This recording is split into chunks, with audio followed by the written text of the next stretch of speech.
Well, welcome everybody. You know, the music is really the rhythm of everything we do. Welcome to the Very Caliente show. It's so exciting to have everybody on here today, wherever you're listening to from around the world. And even from the standpoint of driving in your car, make sure if any of the speakers say, and now close your eyes, but that won't be happening today. Don't do that. It's great to have everybody on. We're going to have amazing co-hosts with us today, and I'll bring them up in a second. And what you're going to learn is you're going to learn a lot about music and rhythm and art. And then we're going to get into business and what that looks like from an international perspective. And you're going to have panels. And the biggest thing is comment. Every time you can, put a comment in there. We watch the comments. We look for what they are, what you're asking. We can respond to it. And if nothing else, we can log that in, because all of you that have registered for this, we're going to make sure that we have a secondary call in the next couple of weeks so you can talk to the speakers live. And you can really be part of the community and part of what we're driving. So with that being said, and so excited to be here, I'm going to bring up one of our amazing co-hosts. She's spoken around the world. She has driven Very Caliente into an amazing podcast, and her stage work goes on and on and on. Let's give it up for, and it's our Jenny Lopez. Hello. I am so excited. I'm glad that you got the memo to work like this, like pink peach color today. And the next thing that I want you to do, remember the steps that I told you about, like 2 steps to the right and 2 steps to the left when we were in the Zumba headquarters. Do you remember? You know, I do. See, is that the move still? Is that good? You know, it was great too, Jenny, because it was great to do it live there, right? Yes. And we got to work with Beto, and we got to just learn so much about movement, but it's really how music affects everything. Yes. It's the rhythm, it's the soul, it's the vibration that puts you into a new world. And it's funny that we have a lot of that happening today, because for an audience, it's going to be great. At the same time, I want to tell the audience one thing before I go, and Jenny's going to bring up the next great co-host. Make sure that you settle in. Get yourself a drink, you know, whatever food you need. Sustenance is always a good thing. And just be into the show. They're going to probably have you move. When you got Jenny Lopez here, you're going to be moving. She'll even probably have you stand up. So get ready for that. Make sure you do a lot of comments. Have a great time today. And Jenny, this is going to be an amazing show. I'm going to turn it over to you. From everybody out there, Very Caliente Global Summit, Jenny Lopez, the show is yours. Thank you. And Michael, before you go, can I say something?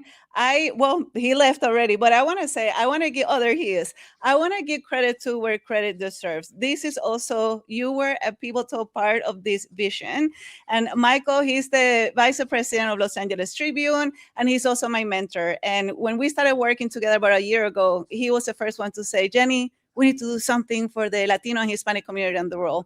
And he started with the first event we had from Puerto Rico, right? In terms of that's right. Pay It Forward and Pásalo Pa'lante, which Dr. Lisa is going to talk about it. But he also said, hey, we need to do more. And you were also the idea of the Very Caliente podcast, and then the Los Angeles Tribune Latin Journal, and now this summit. So I want to say thank you. I love your vision, and we're making this possible thanks to you. Oh, I love it. And you're going to just do great. And we're going to really feed the community and be there for the community and make a difference as we continue on. So over to you. Right. Bye, everybody. Sure. Well, hello, everybody. My name is Jennifer Lopez. You go by Jenny or J-Lo, totally fine. And yes, that's my name, by the way. And I'm going to be your MC today. I'm an author, I'm a speaker, and I'm also a coach. And I inspire people to be their most authentic self, because that's whenever you do your best job. Now, today I'm going to be your MC, but I'm going to bring right now my co-MC and partner in crime, Mr. Pablo Alsina. Pablo, I'm ready for you. Hello, Pablo. Hola. We made it. Hello, Jenny. Hello, world. She's Jenny Lopez. I am Pablo Alsina. We have that great podcast, Very Caliente. So make sure to check that out. And it also became possible because of Michael Silver. So again, Michael, thank you so much. I met him around 6 months ago also. He put us two together, and we're building something beautiful. Our podcast, we preach to all of you education, learning, bettering yourself. And we like to shine a light on all the amazing amazing, amazing Hispanics and Latinos and bilingual and everybody in the world that's making this country and this entire world better. So thank you for joining us today. I am thrilled, honored to be a part of Very Caliente. Y sí, a los latinos también vamos a hablar español. And in case you do not speak Spanish, don't worry. We will translate whatever we do say in Spanish. So thank you for being a part. Jenny, I can't wait. And I got the moves down too. I know you got the moves. You didn't tell me about the pink. I know it's so good because we have a good contrast. Now, I want people to understand what to expect today. And every single guest that you're going to see today was very intentionally invited because of their amazing success. I think sometimes we get enrolled in this perhaps sometimes negative narrative in terms of our community. And I want to show you, there's so many people in our community who are out there killing it and just making incredible impact. And I want you to know, it's not that they were lucky or they're just different. No, their journey made who they are today and the impact that they're having today. So Pablo, what are some of the guest speakers that you're excited that you're going to be talking to today? Well, we've had several on also in our podcast, Very That's Caliente. Right. We might not have them so long today, so make sure to look them up on the Very Caliente podcast. We have authors, we have musicians. Jesús Florido was born in Venezuela. I was born in Venezuela, so his story is amazing. Please stay tuned for all of them. And again, check out all the Very Caliente podcasts because they're all here. And Jenny, you say that we brought them on because of their success. We first of all bring them on because of the type of people and quality human beings they are. Exactly. And I believe that's what the Hispanic community, the land community, and all throughout the United States, that's what matters. That's what we're pushing. Really, really good people. And if they're bilingual, even better, because I always preach there is strength in learning other languages. And I believe every single guest we have here today bring that also, Jenny. Exactly. Absolutely. And who to expect here? We expect people in the music industry. We have people in the TV industry. They are authors. We have people from Fortune 500. We have musicians. We have so many people here to inspire you, and I can't wait. And just like Pablo said, it could be in Spanish, it could be a little bit in English, a little bit in Spanish or Spanglish, like just Very Caliente. Pablo, remember when, that's what we do. Yes, remember when we were talking about what name should we do, right? And you said, Very Caliente. And let's talk a little bit about how we came up with that name. Yeah, well, I was thinking about the name, so we were all brainstorming, and I said, fundamentally, it had to be half English, half Spanish. And then Jenny and I, we are also very hot, very good looking. And so the word hot definitely came into mind. So caliente is perfect. But our podcast isn't the type of hot where we just yell and scream. No, hot and caliente is the heart, that blood. We are very warm people. We're very loving people. That's what the Hispanic community is. That's what the land community is. We come from all different kinds of races and different places. There's Black Hispanics and white Hispanics and mestizo and mulatto. Being Latino isn't a race, it's a language, and it's something that bonds all of us. But we bring so much culture from different parts. My parents are from Argentina, so we bring lots of that European heritage as well. Jenny's culture mixes all kinds of races, and it's that melting pot, that very caliente, that very hot, powerful, beautiful energy that's in all of us. And I think we've made this country, made this world a much better place by bringing that love, 1 for family, 2 for community, 3 for education. And that's what we're pushing on Very Caliente. So it came into my mind, the show's got to be called Very Caliente, half English, half Spanish, but 100% love for the USA and 100% love for where we came from as well. I absolutely love that. And for those of you who have not subscribed and not watched, make sure that you go to YouTube or Spotify and see Very Caliente. I think what I enjoy the most, Pablo, of our podcast is the diversity of people that we bring. We have had magicians, we have had leaders, authors, musicians that are actually playing live during the podcast. Who else? I mean, lawyers, doctors. Oh, we had a psychologist from Argentina. We had a magician actor, Steve Valentine, who's from England. So all our guests aren't only Hispanics and Latinos. So please check out the podcast. We had an amazing motivational speaker from Nigeria. So we bring it all together because, again, it might be called Very Caliente. And yes, we want to shine a light on Latinos and Hispanics, but we're also shining a light on positive people that are really pushing education, that are really pushing joining the whole world. And the guests we have today are definitely do that, Jenny. And when I met Jenny, we had one conversation and I hung up the phone. I'm like, oh my God, I have a new best friend. And it's like, Jenny, I personally want to thank you because this podcast, I hope 1 million people hear it, but if only one person hears it, which is me, I've already been changed by this podcast. And I truly believe if you guys click on the podcast and listen to these stories, we had Ada Sastriguez, Ada da Silva, who's a world famous sculptor also. That's and she was an immigrant. And she tells a story how, well, when you're an immigrant, you have nothing to lose. You come to this country and you just give your all. And the way she built herself up. And there's so many wonderful stories on our podcast, Jenny. But again, thank you so much for being part of this. And I'm thrilled. Michael, again, thank you so much. And all of you listening in, please follow us on Instagram. Please reach out. We respond to every single one of your messages. Might take us a little bit of time, but we will always respond. So thank you for shining a light on just let's make this world a better place. Absolutely. Pablo, how can people find you on Instagram? Oh, well, at Pablo Alsina, there's my name, Pablo Alsina. Make sure to follow me on Instagram. And Jenny, by the way, over her shoulder, that's your book. So I guess we're still waiting for our first guest. So Jenny, you'll be my first guest. So let me be host for this. Jenny Lopez, please tell me about yourself, your story, and that wonderful book over your shoulder. Oh, you're so sweet. And I'm glad you said that because my, how do you say it? It's not a hashtag. My name in Instagram is Intentional Unicorn. And a lot of people think, oh, she must love unicorns and she's obsessed with unicorns. And it's not that. It's more of a metaphor because all of us, like you, Pablo, Michael, all of you who are right now watching us, we're all unicorns. But the sad thing is that many times in life, we hide what makes us unique just for the sake of fitting in, because we think that that's what people want to see. That's what people want to experience. And then we dim the light on what makes us shine.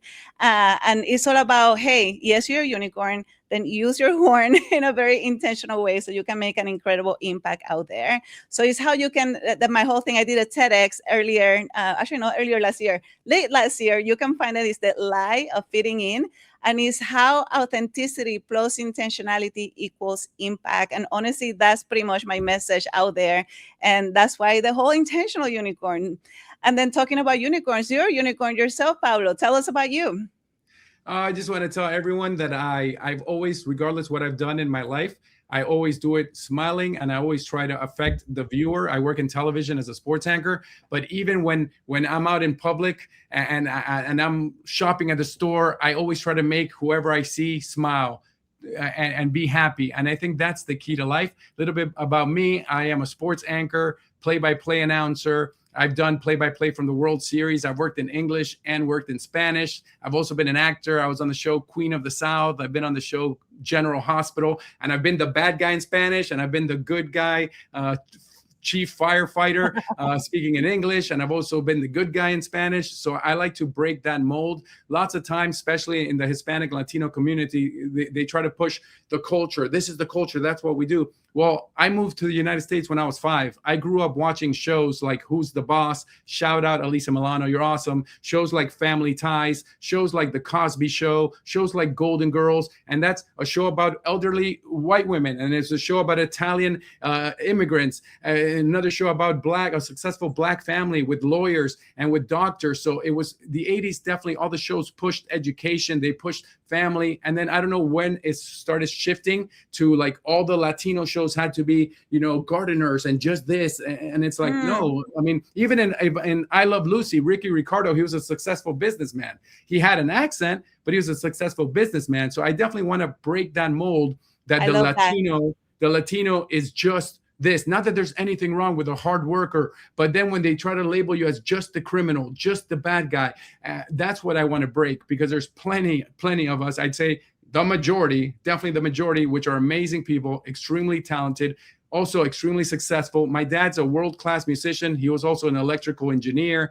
He was a professor at the University of Miami. That's why we moved to Miami when I was 5 years old. That's what I want to push. And that's what I believe you push, Jenny. And I also love your upbringing, your father being in the military. Shout out to any U.S. veteran who has served. I always want to do what's right for veterans. They fight for the left. They fight for the right. They fight for the United States and what's best here. And that's my mission. Let's all unite again. Let's stop letting us divide us. don't divide us in the land community, don't divide us in the American community, don't divide us left and right. If we can all unite, it'll be a much better country, it'll be a much better world. And if we can do it in 2 languages or 3 languages, let's keep rocking. Let's go. And Pablo, talking about changing the narrative, that's what we're doing today. It's all about positivity, inspiration, education. So all of you, we're going to get started with our first guest right now. And I want everybody to like drink your water, get your notes, and make sure that you also participate in the chat, because maybe a little insight that you had is going to inspire somebody else. That, oh, I didn't catch that. Thank you for that. So I want to welcome Mr. Yhonny Atella. He's a multi-platinum music producer, songwriter. He has collaborated with incredible artists like J Balvin, Sebastian Yatra, and Luis Fonsi, just to mention a few, because Yhonny, your list was really, really long. And he's also nada más y nada menos than the head of music at Zumba, and also the co-founder of CML Records. Atella, bienvenido. Thank you so much, guys. I'm so excited to be here. Super excited to be here. Muchas gracias de verdad por la invitación. Uy, me encanta el toquecito en español. If you feel like talking in Spanish, throw it in there, Spanish, English. So let's begin with that, Yhonny. What has it meant to you to be bilingual and the power that has helped you in your career, in your life personally?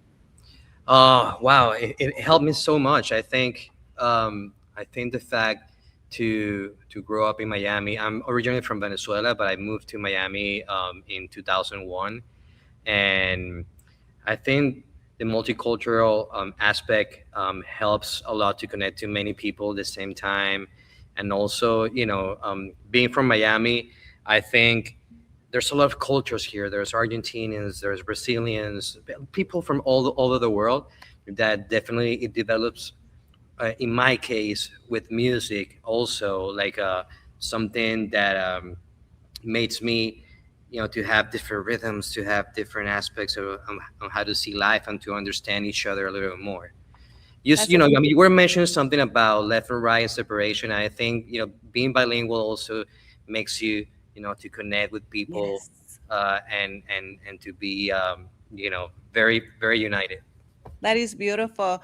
Atella, as the head of music in Zumba, how important has been music for the Zumba success and the impact around the world? I think music is the heart of Zumba, because without music there's no choreos, there's nothing. So right. Music is really the heart of it, and it's a beautiful aspect because it's what makes people. There's no language in music, so it doesn't matter from where you're from. I think when you connect through music and through happiness, especially Zumba, that brings that energy, that happiness factor, that I think the Zumba is like an anti-stress program for people, and yeah, it definitely transcends all over the world in 180 countries. Almost 15 million people dancing to Zumba every week. That's crazy. Wow. No, definitely. What I love that you said, music, it's not a language, it unites everybody. And there's something about music that will last forever. But my question to you, Yhonny, now we have AI and people are saying, oh, I'm creating music. I fear, my dad's a world-class musician. I believe music is everything. The days of Mozart, he had no AI back then. He had no synthesizers back then. That to me is real music. What are your thoughts on what's happening with AI? Any fear for you, and how we can keep pushing the importance of real music, real creation, not only for this year, but for hundreds of years into the future? Yeah, I'm not scared about it. I think it's just a tool. It makes me to remind the time where autotune started, and people say, I'm a singer, I know how to sing, and and then you use tools for you to sing. People are saying today, yeah, I can make music, but it's not really you. It's something else that is helping you to make the music. So I think for creatives, it's an amazing tool that will make them to do music faster, but it's just a tool. It's just a tool like something else. And I think that the regulations that is happening with it right now is helping musicians and songwriters. Like now, all the distributor platforms are recognizing the AI music, and they're not letting upload music. Good. It happened to me recently. I tried to upload a track that had something that had AI, and the distributor platform said, "Hey, listen, you cannot upload this because it has something AI." Oh, nice. So and that's starting to happen as we speak, and I think it's just a tool. I think it's great. I think it makes it makes your creation process faster if you're a musician, and I'm Mhm. not scared about it. I think that the human factor and the soul in a song is definitely more is stronger than anything else, than any computer. Yeah. That's amazing. Hey, I have a question. In your journey as a music producer, what has that taught you about leadership and bringing the best out of people? Wow. Because you know that I bring a lot of producers and songwriters from many places around the world together to make a song, and it's beautiful to understand the factor, or not necessarily the factor. I think the the most important or the stronger side of a person. Like, for example, like this person is good at melodies, and this person is good at doing Mm. lyrics, and this one is the best producer doing Afrobeat, right? And then when you put that together, it's amazing how each person brings that into this salad of music that um, and I think, again, I go back to the multicultural factor that I was mentioning before. I think that is such a blessing and such an amazing thing that is happening right now in the world through this communication also. Yes. um, when the pandemic started, the songwriters start to write music through, like, just how we're talking right now, right, from different places and the connections. And I think that people really started to see the value of each person around the world, Hmm. because there's so many people with the stronger side, right? And I found out, for example, that the best was one of the best mixers and master engineers there in California, or the people that makes the best hip hop, or here they're in this city, or Ah, so I think that you know it's just beautiful how we all have something special. true. uh, each person have something special. We were made completely different DNA, fingerprints. So that's what makes us unique.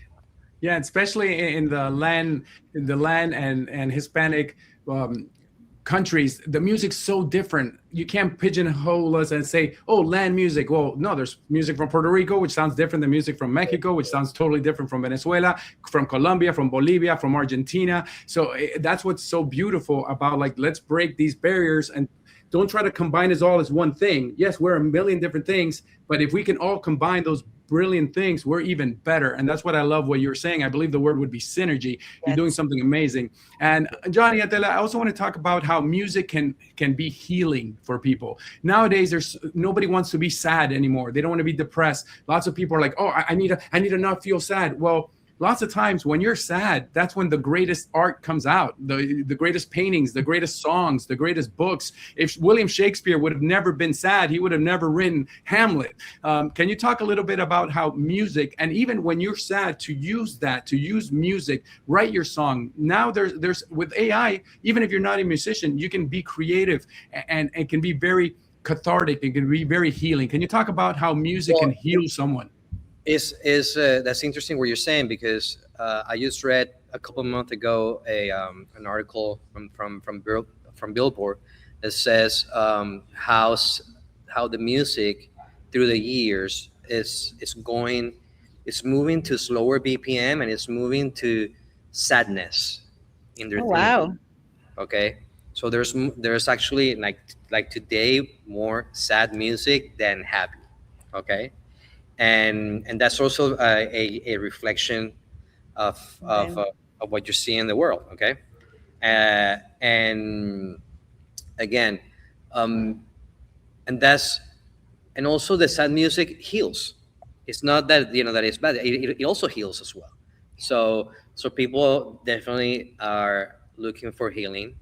If there's sad music, it's because the person that was writing those songs, they needed to heal. That's why that song exists.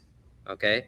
And also I believe that there's so many windows. Zumba is a window for happiness. Okay? So if there's this huge amount of music being released, we're talking about almost 150,000 songs released per day today. That's insane. That's an insane amount of music.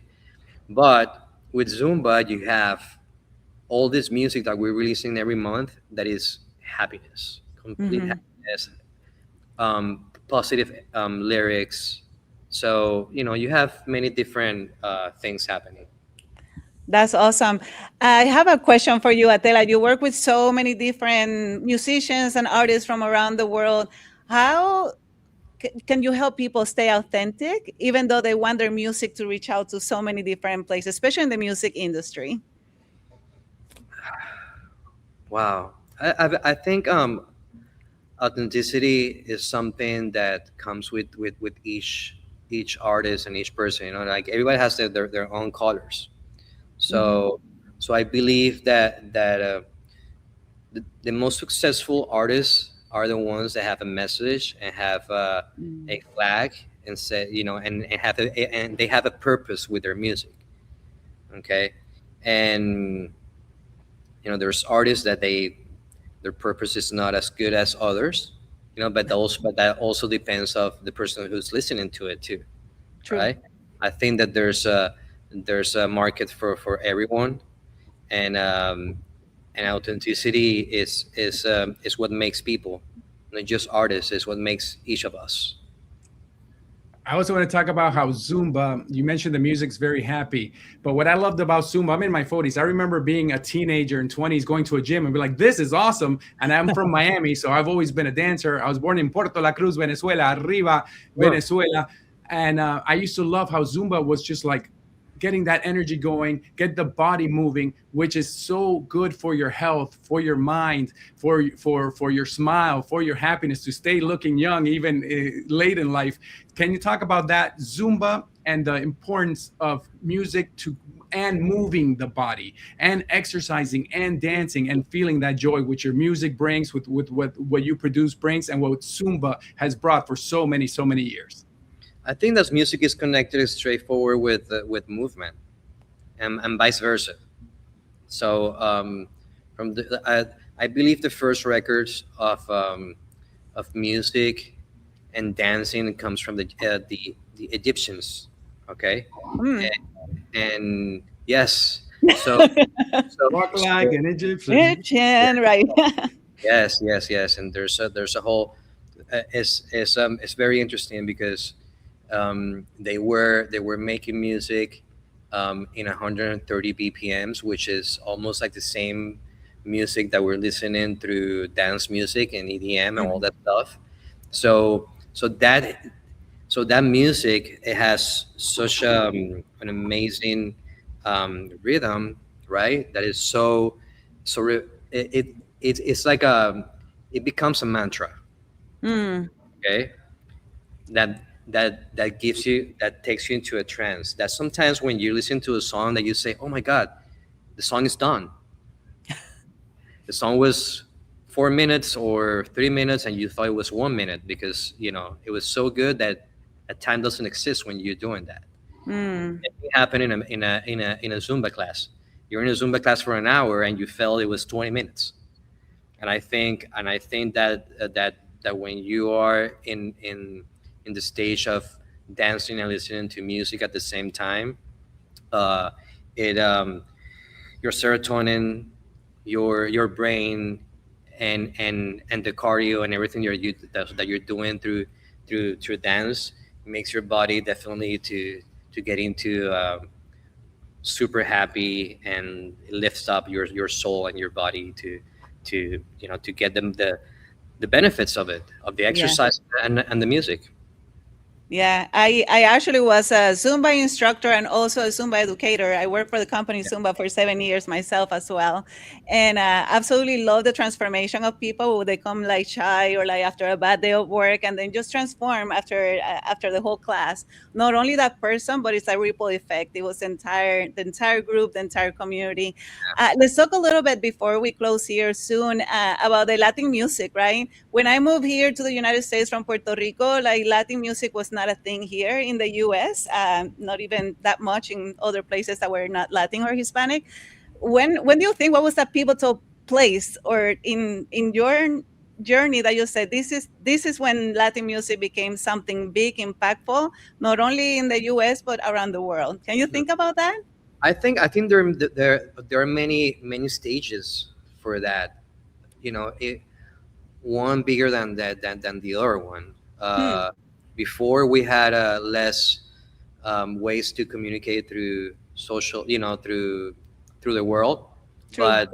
But Bésame Mucho is a song written by a Mexican Bésame. female songwriter, amazing, and that was in the '60s and the '50s. I'm sorry, and then you have um, a beautiful singer from your country, Jose Feliciano, that also transcend into the world with his music. You have Carlos Santana, then you have Gloria Estefan. So it's in different eras we had our moments in Mm. the Latin industry. And lately, I think one of the, like, in my opinion, in my life, I'm in my 20 years of life, and I'm not 20, but, He's but 22. He's I 22. like that. I think Ricky Martin definitely Mm, was before and after, uh, with La Vida Loca back in the early 2000s. I think that was before and after for us. And lately, of course, Despacito, true. that also changed the and and more recently, but the Bad Bunny effect. Hmm. True. Yeah, I mean, I'd like to mention a couple other names. Julio Iglesias was huge, and he was also always That's true. classy, smooth. Yes. Juan Gabriel, Rafael. I mean, all those crossed over extremely well. But I loved Ricky Martin because I finally felt, like, oh, this is like me. He speaks perfect English. He speaks perfect Spanish. He sings in English. He sings in Spanish. He's extremely good looking. He dances. You see him, and you're like, oh, he's white. Well, he's Hispanic. Wait, he's American. What is he? He's everything. And that's what I've always felt. And I love Bad Bunny. I'm okay with Bad Bunny, but I love that Ricky Martin sang in English, sang in Spanish, spoke in both languages proudly. And I wish Bad Bunny would push that a little bit more. A little bit more. I understand if he doesn't want to, that's fine. But I loved Ricky Martin for that fact, singing both languages. Awesome. Same with Enrique Iglesias. Enrique Iglesias, English, Spanish, good-looking guy, European, but he was still Latino, so it was still all of us. So I absolutely Awesome. love that. Yhonny Atella, where can people find you, follow you, listen to your music, buy these songs, and get moving with Yhonny Atella? Because I mean, you're in shape, and I know it's partly because of your music and you're dancing with Zumba. And let me tell you something. I'm in shape now, but I was 8 months ago. Well, I lost 45 pounds. Oh, Oh, wow. there we go. Yeah, I was gordito, very, very gordito. Hey, it's So, better than losing your hair, though, Johnny. so yeah. So my social media is easy. Is like my name, Atela. Atela Music, super easy. And there, I'm sharing a lot of content, a lot of um, mentorship, or also that I do, not just for the music um, creators, but also to people in general. Yeah. I'll put it in Spanish, so I invite people to follow and to connect with the message, with the purpose. Amazing. Adela, Thank thank you so much. Gracias por estar con nosotros. Thank you so much. You heard exactly directly from the head of music in Zumba, Adela. Thank you so much. Gracias. And it was very insightful, everything you shared with us. Thank you. Thank Y you. arriba, Venezuela. Thank you for your positive energy. Thank you for your smile. Arriba los Latinos. Arriba los bilingües. Thank you so much, Atela.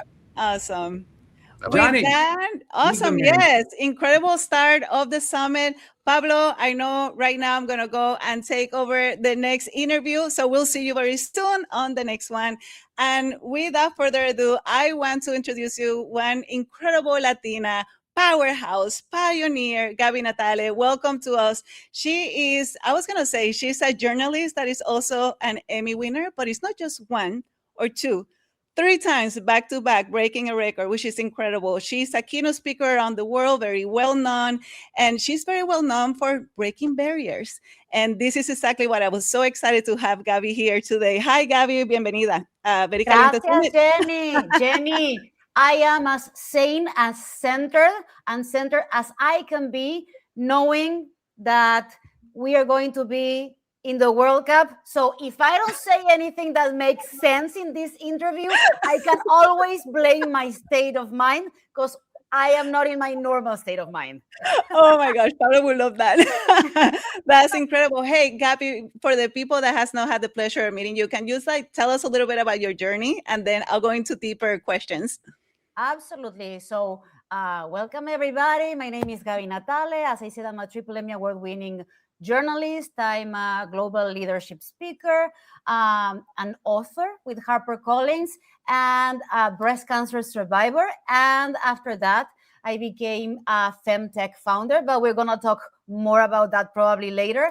I'm originally from Argentina, and I always like to say that I got my master's degree in journalism in the worst timing. That was 2001. Where we had 5 presidents in 10 days. So our countries, as immigrants, teach us, to become resilient, to become resourceful. And those are qualities that I think help us along the way when we arrive in a new place. Wow, that's a beautiful thing. I love when you talk about that the competitive advantage of people is not the people who are working harder and hustling, are the people who are seeing things before others do. Can you tell us a little bit more about that? Absolutely. Whenever I do either keynotes for global corporations, or when we do workshops, I always like to remind people that we have the opportunity to nurture what I call the pioneer spirit. And what is the pioneer spirit? Is what you say, this ability of believing in our vision even before we have the results to validate it. And I explain it, I talk about the pioneer spirit as something that is the opposite of the emulator mindset. And what is the emulator mindset? Seeing what everybody else is doing and then just being a copycat, copying what everyone else is doing. And I say, okay, you can be perfectly happy embracing an emulator mindset all your life if that's what you want to do. But here's the problem, Jenny. Emulators don't move the world forward. They tend to perpetuate the status quo. And there are so many moments in the world and in our lives that the status quo is not enough. We want more. And that's why I tell people we have to embrace the pioneer spirit and look for those opportunities that many times are hidden in plain sight, just waiting for us to see them.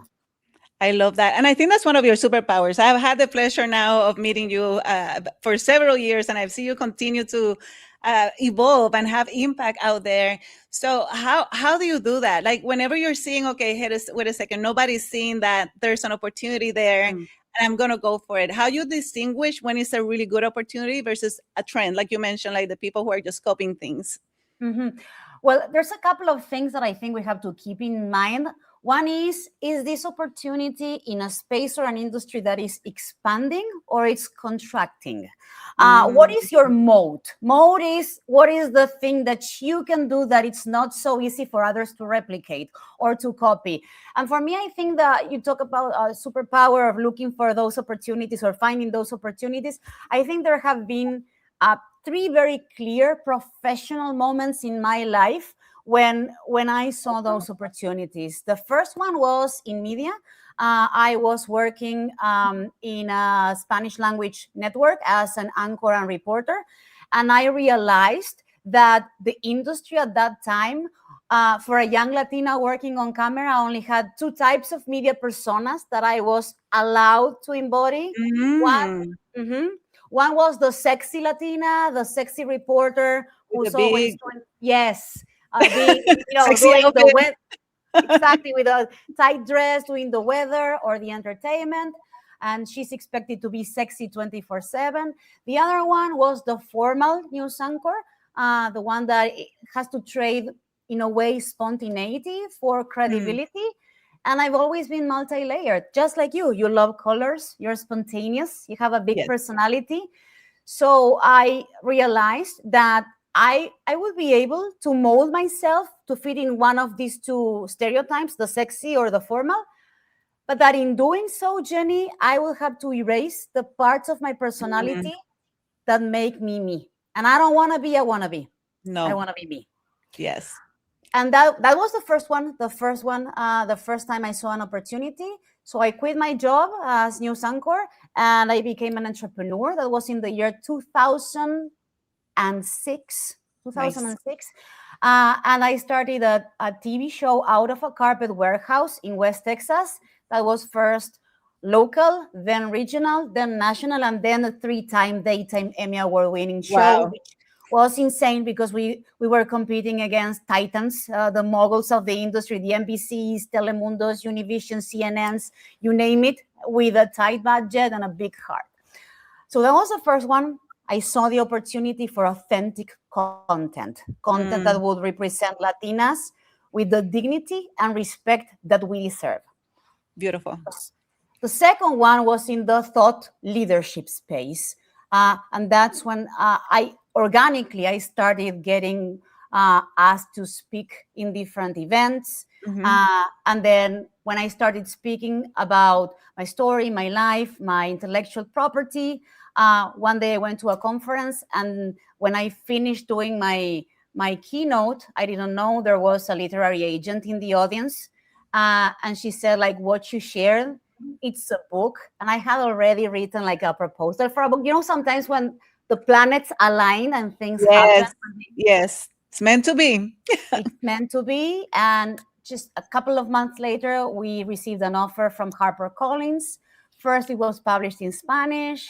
Later, it was published in English. And I became the first Latina to be published by the leadership division of HarperCollins. And that was another opportunity, in a way, hidden in plain sight, because when you see the thought, and you know this, when you see the thought leadership space and the speaking space, our stories are yet not there. Our vision is not there. Our contributions many times are not there, or at least are not there in the proportion they should be. Yeah, the representation. And then the third time, it was life happening to me instead of me proposing it to life.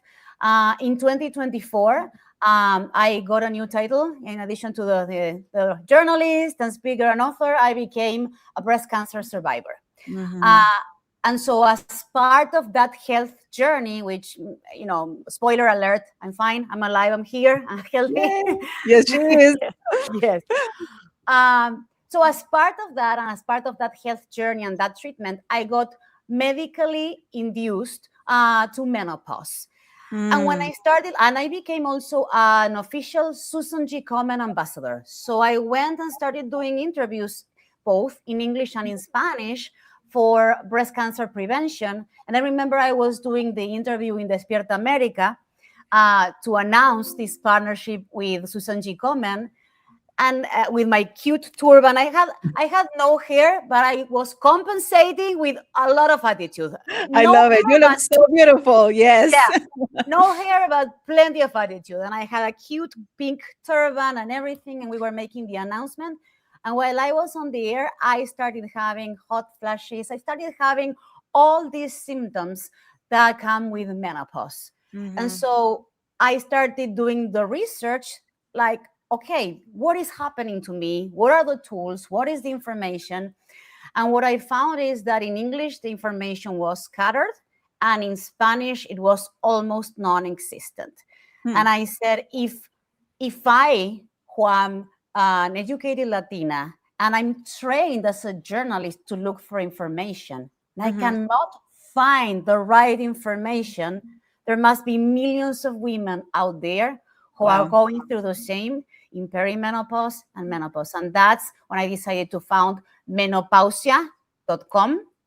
Menopausia.com in English it will be. Yes. And it's the first digital ecosystem for perimenopause and menopause. Yeah, what I love about you, Gaby, is that you see the opportunity, but it's usually, well, always attached to impact. And I love that. For the people who are watching right now, they say, oh, I want to be a pioneer as well, and I want to have an impact there.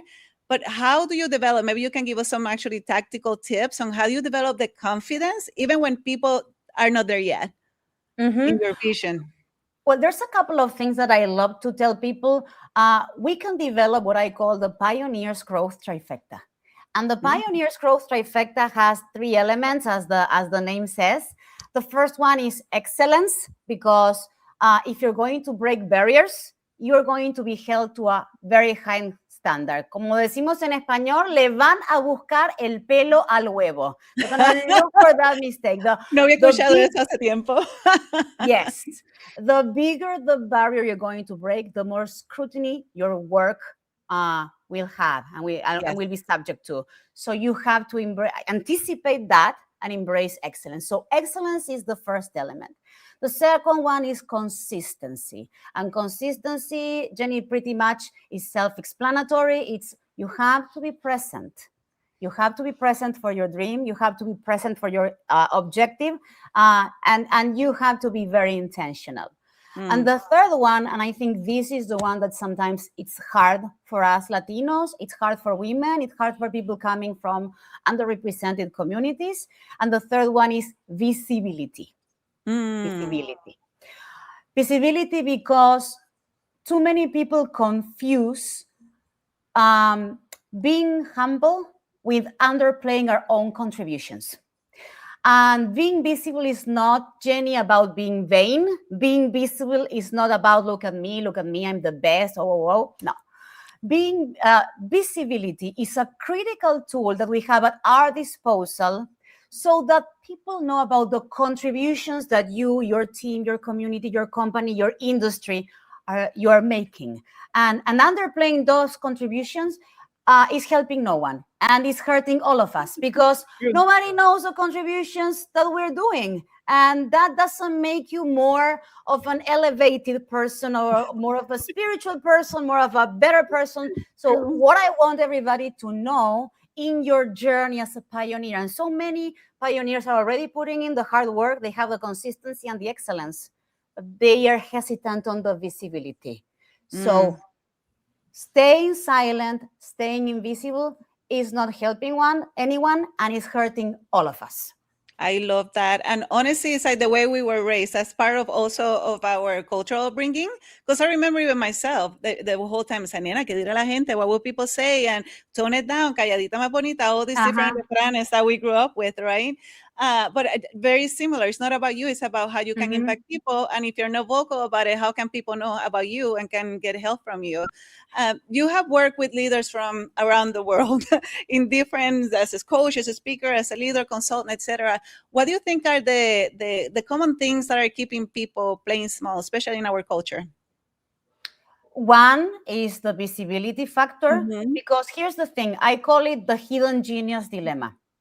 When you have the credibility and you have the consistency and the excellence, but you don't have the visibility, the problem, and in a nutshell, what that means is that you are amazing, but nobody knows about you.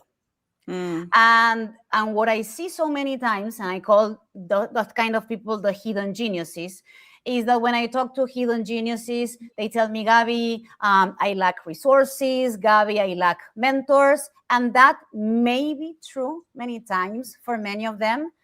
But most of the times, and Jenny, you know, I work with corporate 500 companies around the world, United Nations, nonprofits, people from all walks of life and different industries. But what I see is so many of them have the visibility problem. And the problem is that they are amazing, but nobody knows about them. And the people who make the decisions They don't know about these hidden geniuses because their genius is not on anyone's radar. They're putting in the work, and they have the excellence, but the decision makers don't know about them. True. And if you ask me, Jenny, and here's the thing, they need to know the exact price that they're paying, because when I say it's a big price to stay invisible, staying invisible means that you're missing opportunities. True. And that's the past, present, and future opportunities that are not coming your way only because your genius is not on anyone's radar. So that's a huge, huge price to pay. So I would say to everybody who is identifying with a hidden genius, believe in yourself, put your work out there. There may be people who like it, there may be people who don't like it, but you are going to find your tribe, you are going to find and refine your message, and you are going to find your purpose. Yes, and when you fall in love with your purpose, your tribe, and your message, it's less about you, more about them, and that's going to help you, right? Giving you the confidence to speak out. I love it. You're incredibly inspirational. I've been in awe since I met you, just through every challenge. Obviously, it takes a level of resilience to be a pioneer. It takes another type of, and you fill the blank, that's what I wanted to hear from you, resilience plus something to navigate your unexpected cancer journey. For people who are going through a stage of, I don't know how I'm going to, go overcome this, what helped you during that stage, that chapter, that kept you moving you forward? And what can you tell people, the audience that are perhaps in that stage right now? First of all, information is power. Comment.org and comment.org. Espanol. There's a lot of information available, hotlines in English and in Spanish. So that's the first thing. You need the information. Then I think your question is more about mindset, right? Here's the thing. I'm going to be very honest with you, Jenny. The way I talk to myself changed. And there was a before and after my illness, because I was like so many high performance people. I was telling myself, you did good, but you could have done great. You did 8 things good, but there are 2 that you could have done better. And that was always me, like looking at the things that were fine, but, telling myself that it was not good enough. And then I got sick. And then I had to ask for permission to my doctors to see if I could travel or I could work. I had to do my schedule around my chemotherapy sessions. So my life changed. My body changed. And I developed such a loving way of talking to myself, because I do feel that I call it la peloncita, la peladita. That version of me, the bold one, the boldy, was my best version. And it was the version that I said, you know what? You are a badass. You are going to beat this.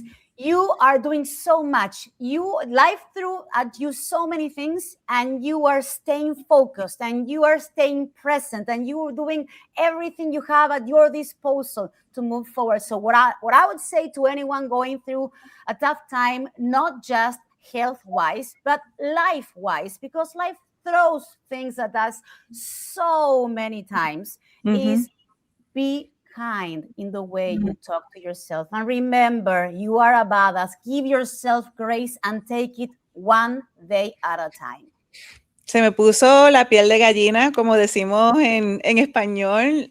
Goosebumps. Wow, Gaby, just love for yourself, and everybody can connect with that. I admire you so much, Gaby. I know we're getting to the end of this conversation, but this Gaby's was fast, Jenny. Come on. This way we need to talk more. Well, you know what? She's going to be in our Very Caliente podcast very soon. So make sure, because we're going to go even deeper there. But for people who want to reach out to you, get inspired by you, where can they find you? Absolutely. My website, gabynatale.com, which is my name. In social media, at Gaby Natale. And in Very Caliente, in your podcast very soon. Very soon. That's amazing, Gaby. Thank you. Thank you. Muchos besos y abrazos. I am so honored that you say yes to this. And yeah, we'll keep the conversation going. Congratulations. Congratulations to you and your team. Bye. Thank you so much. Bye, Gaby. All right. So now we're going to break it into a short commercial about Pay It Forwards, an incredible, and we're going to have Dr. Lisa talking about it very soon. And then, hey, if you haven't gotten inspired yet, I don't know what else can inspire you between Atella and Gaby. And we have so many more incredible speakers coming to you. So stay there, get water, get your notes because there's a lot of learning. And now we're going to a commercial. After the hurricane, we didn't wait for help. We became it. Roof by roof, farm by farm, family by family. Then, we did something the world had never seen.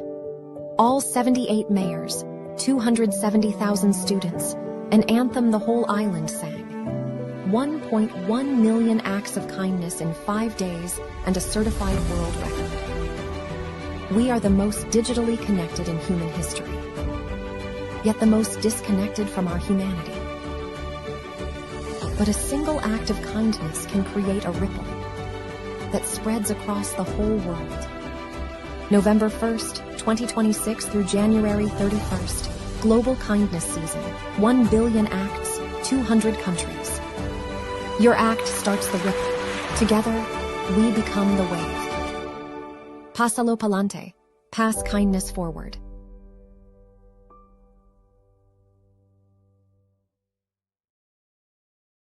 All right, so now we're going to have an incredible panel, and I'm going to be passing the baton to my co-MC, Pablo Alsina. Pablo Alsina, all yours. Thank you, Jenny. First of all, Gaby was incredible. Gaby Natale from Argentina. Vamos, Argentina. Thank you so much, Gaby, for that incredible interview. Jenny, you led it so beautifully. I was inspired. And she said her best time when she was bald, going through all that. And I could feel her passion. I can feel her heart.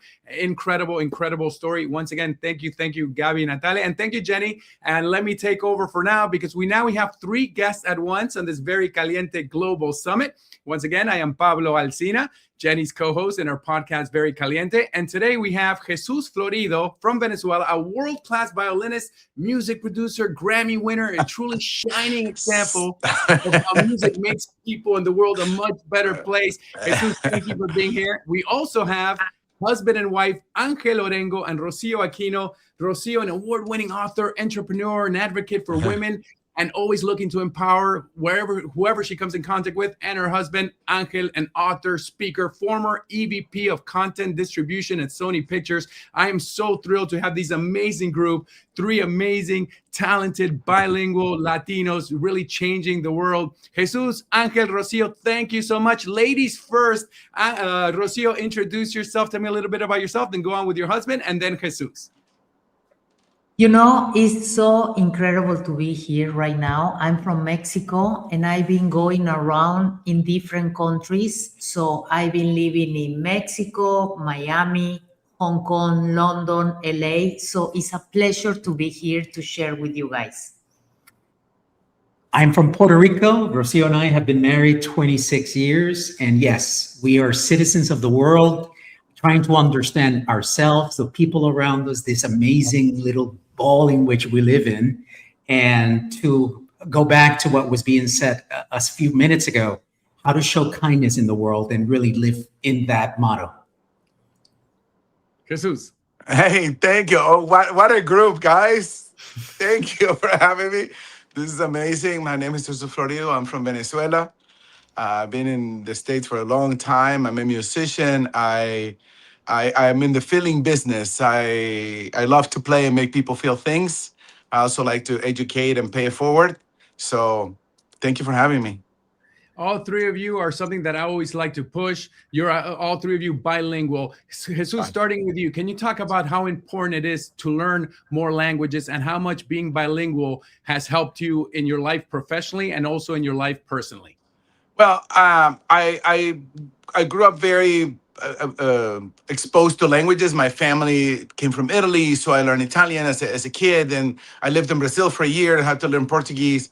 And when I moved to the States, Eduardo Cedeño, who was my mentor that brought me to America, said, Jesús, you need to learn to speak English well so people understand because what you're trying to say, because you're very passionate.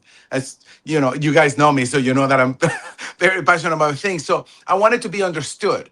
And so I studied the language very, very carefully from day one. I took it very seriously. And that opened a lot of doors because when I was trying to express myself or trying to say what I was trying to do or what I was doing, people understood and there was no misunderstandings. So that was very important. And also it integrated me to this culture as well. You know, I said, if I'm going to move to the States, I'm gonna become part of the community. So I needed to understand them as well. So it's been a beautiful journey, you know, and being able to move around in several languages is a wonderful thing. Plus, you speak the language of music to another Exactly. level. And that's, For yes. people and touch the soul. Yeah. Straight to the heart. Ángel Rocío, the same question for both of you, speaking multiple languages. And I really want to push that on all the Latinos and actually everybody in the world, all the Americans here that don't speak Spanish. Speak about the importance of really pushing. Let's take pride, one, of learning English, and also let's take pride in learning Spanish if our parents spoke it, or learning Spanish even if you don't speak Spanish. Talk about how much being bilingual has helped both of you. Thanks, Pablo. Look, I mean, I made my career working in Spanish language television first and then eventually internationally. So yes, learning languages is critical, right? The more things we know, the more skills we have in our lives, the better it is. And I'll tell you, I'll give you an example of something that happened to me every time I went and traveled internationally. I would try almost always, without fail, to learn 7-10 words in the local language in which I was going to. And you know what that did?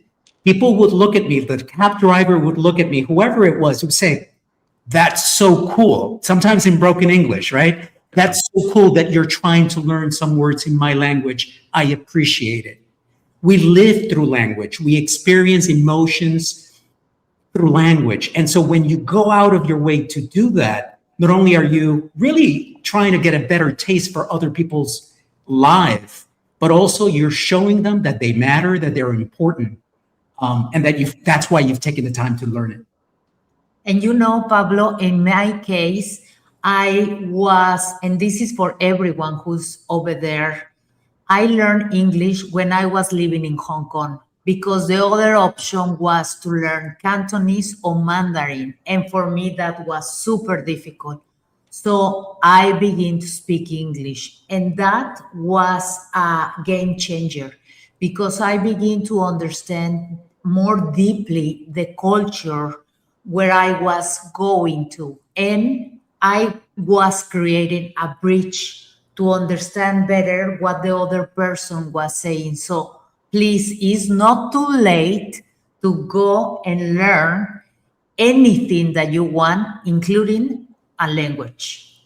Absolutely. Go ahead, Jesus. No, so I was going to say that because I travel so much and I spend a great deal of time in the Middle East, I learned to, like, if I get into a cab, to greet the person in Arabic, you know, and say, "Can you take me?" And every time the driver will look around and say, "Did you just speak in Arabic?" And you know, broken Arabic, but just enough to be kind. And immediately the person, you know, makes you feel welcome. And I've done that, you know, I speak a little bit of German, a little bit of French, you know, whatever language you learn, the people from that country automatically welcome you, or like they take a second peek and they said, "Wow, he's making an effort." And I remember when I lived in Vienna and I was new, I didn't know how to order in German. And the lady at the bakery taught me how to order my regular thing. It says, "Now only German." So I had to order my food every day in German, you know, so I can order food in German. Exactly. And then for anyone that only speaks one language, don't criticize somebody else's accent, because at least they're learning another language. And if you I say that all the time. I say that all the time. If you have an accent, still be proudful that you're speaking another language. I love Lionel Messi. Hopefully we win another World Cup. He has 500 million followers on Instagram, But he tells people, no, I don't speak Spanish, English. No, I don't want to learn it. No, I don't want to talk it. Imagine if Messi, who can affect half the world, would take pride in learning the language. And lots of times as a sports anchor, these players say they can't because the reporters criticize them when they have an accent. I remember interviewing Yasiel Puig, a Cuban American. He speaks English with an accent, and people are like making fun of him. It's like, no, he's speaking another language. So I wish people like Messi, I wish people that could affect more people would say what we're saying. Learn other languages. Plant that seed. Don't just tell kids, hey, just kick the soccer ball around. Tell them, learn languages. It's going to open doors for you. It's going to make you more well-liked, even if you have an accent. Now it's so important. Yeah, let's talk about the language Pablo, of music. Yes. What you are saying is something super critical. It's a limiting belief. And because somebody told us that we need to talk perfect, but in the moment that you dare to go to the uncomfortable place and remove that limiting belief, you can have whatever you want. So really it's about that, to understand better for what reason you are not trying. Exactly. And lots of times, they don't want to push that. So I was just saying, amazing. Like lots of famous land celebrities say, no, I can't speak Spanish. No, I don't want to learn it. Why not? Try it. Learn it. I mean, you take pride. You say you're Latina and then you don't speak Spanish. Whereas you see somebody like Matt Damon speaking perfect English, speaking perfect Spanish and taking pride in it. But in our community, it's like, no, I don't want to learn English, or no, I don't want to learn Spanish. Don't judge, because they think they get judged differently. So I'm using this platform, and thank you all of you for let's learn languages. Put the accent aside. It doesn't matter. You're speaking another language, and let's keep getting better. Now segueing to the language of music, beginning with Jesus. You play the violin, one of the most incredible instruments ever. AI will never be able to repeat what Jesús Florido can do on his violin. Can you talk about, one, being classically trained and the importance of music for society as a whole, and how it can heal and unite the world? Well, I mean, like you mentioned it before, music is truly a language. And it's funny, I'm currently in Manhattan teaching, passing it on. And I was talking to my students this afternoon saying, you need to speak this language. This is a language, and you have to approach music as a language, because we're conveying feelings, we're conveying places, we're conveying, memories, we're conveying, cultures, And I play concerts in I think my country count is about 29 countries so far, So, and I played in countries where I didn't speak the language at all, not even nothing. And I will play, and kids or the audiences will like it. So that's what music unites us, because there's no barriers, there's no limits to it. Now classical music, being classically trained, only gave me a bigger soapbox, because what classical music did for me is that it trained me to play an instrument that is extremely difficult very well. And what I did is that I turned around and grabbed that instrument and made it a megaphone, where I say, okay, I can share more culture. I can go beyond classical music. And I never thought of this, to be honest with you. I mean, it was never my plan. I was going to play violin, play in an orchestra or something. And then all of a sudden, my career took off when I opened it to the world. And remember, I was mentioning I played in the Middle East a lot.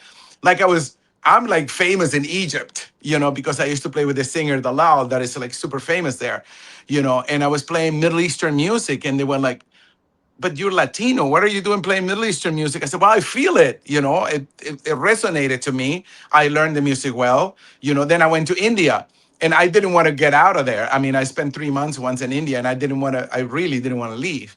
And now I'm in Africa, it's like all over the world, and music connects us at a very profound and personal way. You can listen to a song, and it doesn't matter if you understand what they're saying, and you can cry.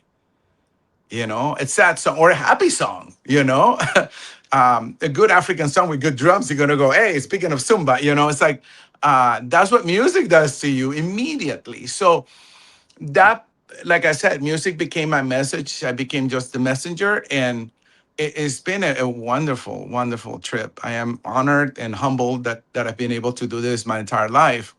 Again, I also turned 20 lately. What was his name? Atella was saying 20 years old. So next year you'll be able to drink legally, Jesus. Exactly. I think next year I'll be able to buy a beer. No, thank you so much. Something else that unites us like music is people sharing their stories. And the way that's happened for generations is through books. So Ángel and Rocío, talk to us about your book. I know you have several, but the one that really connected with empowering women with all these stories. Tell us about your book and how you're using it to really empower human beings through them sharing their stories.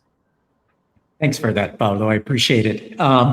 Look, we are two professionals. We've dedicated a large amount of our lives to selling, to promoting media. And then at one point, it wasn't enough. And we found ourselves wanting more out of life. And I think anyone who's listening has probably been there at some point, right? Is this all? I want more. And so at some point we went inside. We took the greatest trip that one can ever take, the one within. And we started healing, and we started forgiving, and we started accepting, and we started being grateful about the things that we did have rather than focus on the things that we did not. And so as we did that, something transformed, something changed. And it was kumbaya, aha moments. And all of a sudden, we started to act, live, speak, think differently. And Rocío one day said, how do we share this with the world?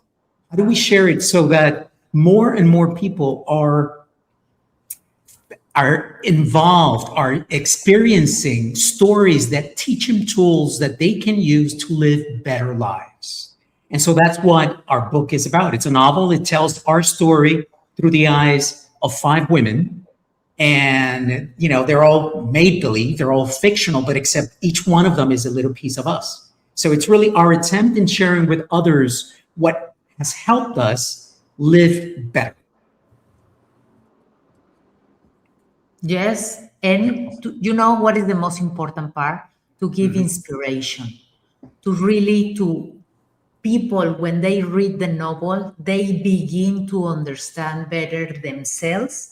Because like I said before, it's important to create a bridge to yourself, a bridge to others, and to understand for what reason you think the way you think. So it's a journey to yourself, to the most profound part of who you are.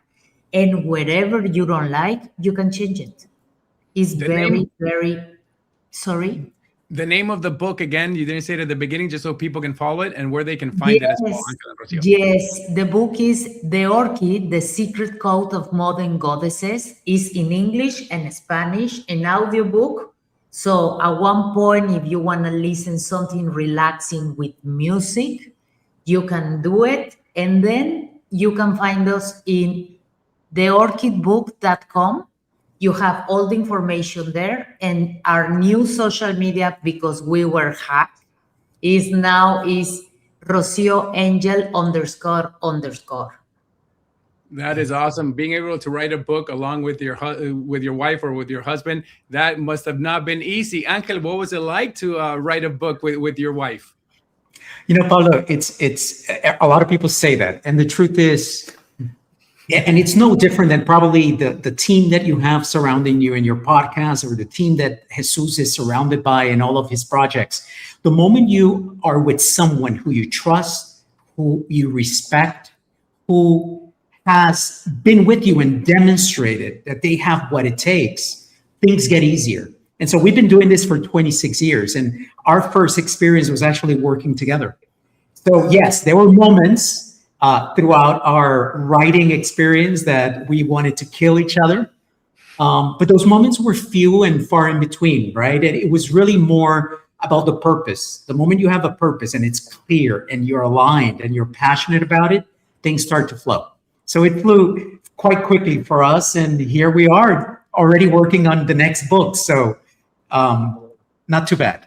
I absolutely love it. Now, Jesus, talk about this foundation that you're doing, this charity that you're doing, and how you want to help future generations through your work. Well, thank you, and thank you for bringing that up. But I was gonna add one more thing to this, because connected, because we get to where we are because the people we work with, you know, and I love you guys. I mean, Ángel and Rocío, you know, this is personal for me. And the book is unbelievable. I read it and I'm like, I'm actually Thank going to you. start it again. I need to take notes now. I didn't. But anyway, Thank you. but you guys are so amazing together, you know, and you compliment. You can say, yeah, sometimes you want to kill each other, but it's for the good cause, you know. Now, I've been very blessed that I've been able to make music with great musicians. Some of these great musicians have become my long life friends, you know. So I have a show that I created, and it's coming up in a couple of years, and called Sonor Latino, and it's like mixing classical music and Latin music, which is who I am. Now, I cannot do this without education. And as I'm getting older, just slightly, 21 next year, I wanted to pass it on. I teach because of that. I mean, I'm the holder of the flame now that my teachers hand on to me. I need to hand them to somebody else.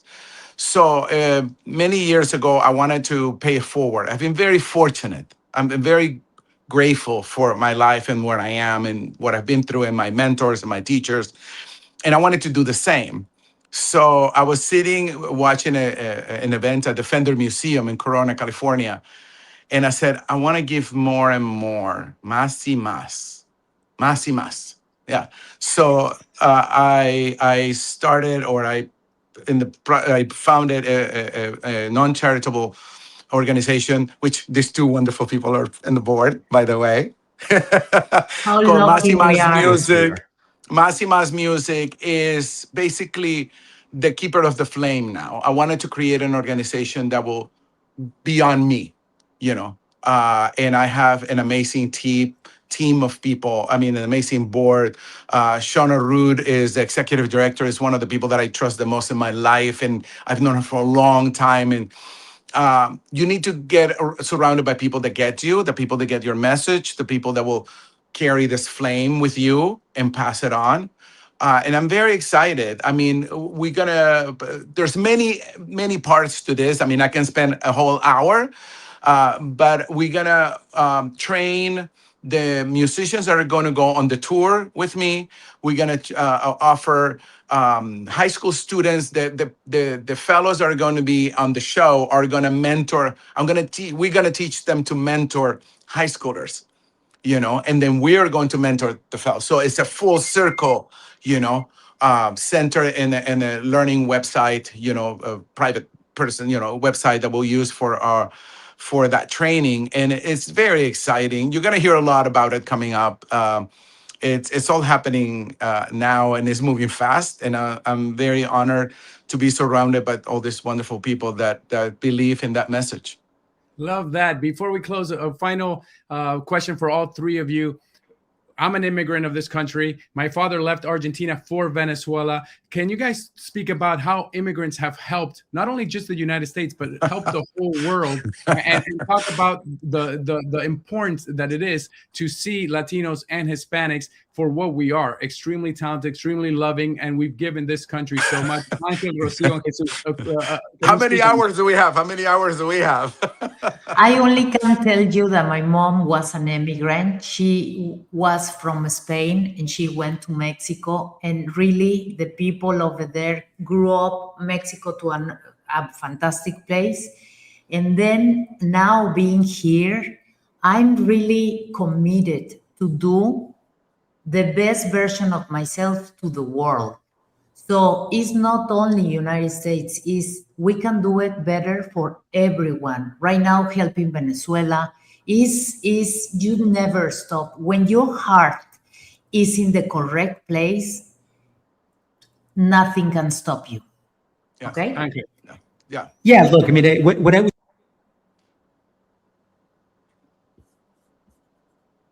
Oh, I think you muted yourself, Ángel.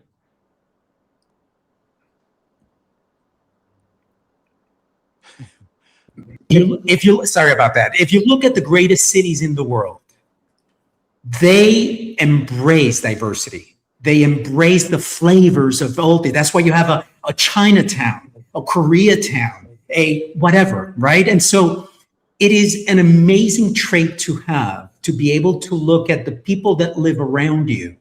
And, you don't have to take everything from them, but maybe just a few things that you learn, some flavor, food, words, acts, religion, all of these things enrich our lives. You don't have to become that, but you will be enriched by simply the acceptance of diversity around you. So absolutely, I am all for immigration, and not just from Latin American countries, from all over the world. This country was founded on those principles. And sometimes it's simple to forget it. And it's also simple, and it's okay to say, I don't want to be part of that. But just because you don't want to be, it doesn't mean you need to reject it and almost inhibit it from happening.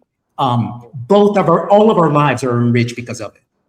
Yeah, Jesus, final word the from same you. thing. Yeah, exactly. I mean, my family came from Italy to Venezuela. My grandparents came from Italy. Now I came to the States, and my father, one of the last things he told me as I boarded the plane to move to the US, and he gave me a hug and said, think like an immigrant, think like your grandparents. Bring yourself, bring the best of yourself, bring the best of you, share the culture, and that will make wherever you go a better place. So, and this country was founded that way, like we know well. So, and diversity is what makes us stronger. It's the law of natural selection. When you put two different races together, it's going to pick the best of each. So He is Jesus Florido. They are Ángel Orengo and Rocío Aquino. By the way, we have Very Caliente podcast with each of them. So make sure to check out the Very Caliente podcast, this Very Caliente Summit. Thank you so much, Jesus Florido, Ángel and Rocío. You guys are amazing. Real quick, Jesus, say your Instagram or your webpage, Ángel and Rocío as well. My Instagram is at Latin Fiddler, one word, Latin Fiddler. And my website is my name, JesusFlorido.com. Ángel and Rocío. And for us, it's theorchidbook.com or Rocío Ángel __. Thank you so much. You guys are awesome. I'm Pablo Alsina. A quick commercial break, and Jenny Lopez and I will be back. This is the Very Caliente Global Summit. Arriba los bilingües. Arriba. This is a celebration of culture, leadership, influence, and success. Welcome to Very Caliente. Today, visionary leaders from around the world come together with one purpose: to inspire, to connect, to challenge ideas, to ignite possibility. This is where meaningful conversations begin, where leadership is elevated, where culture inspires innovation, where relationships become lasting partnerships, and where tomorrow's opportunities are created today. We are honored to have you with us. Thank you for joining us for this extraordinary event. We hope today's conversations spark new ideas, meaningful connections, and lasting inspiration. We'll be right back. Don't go anywhere. The conversation continues after this short break. Stay passionate, stay courageous, stay very caliente.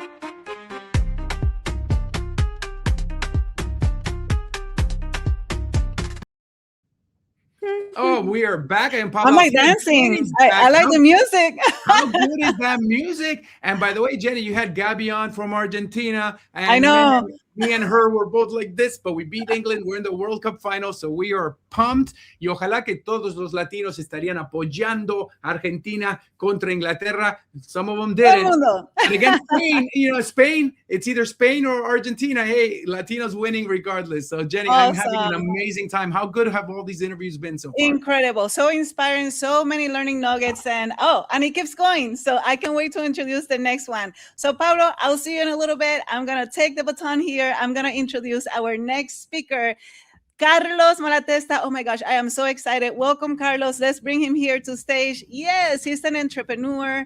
He's an author. Hello. Yes, and he has been able to build a multi-million enterprise while also battling with cancer. And we're going to go deeper into that because that's part of also Carlos' journey. He's also all about paying it forward and giving it back. So we're going to also talk about his nonprofit. Carlos, bienvenido. Hola, hello everybody. So glad, so happy, so honored to be here with you.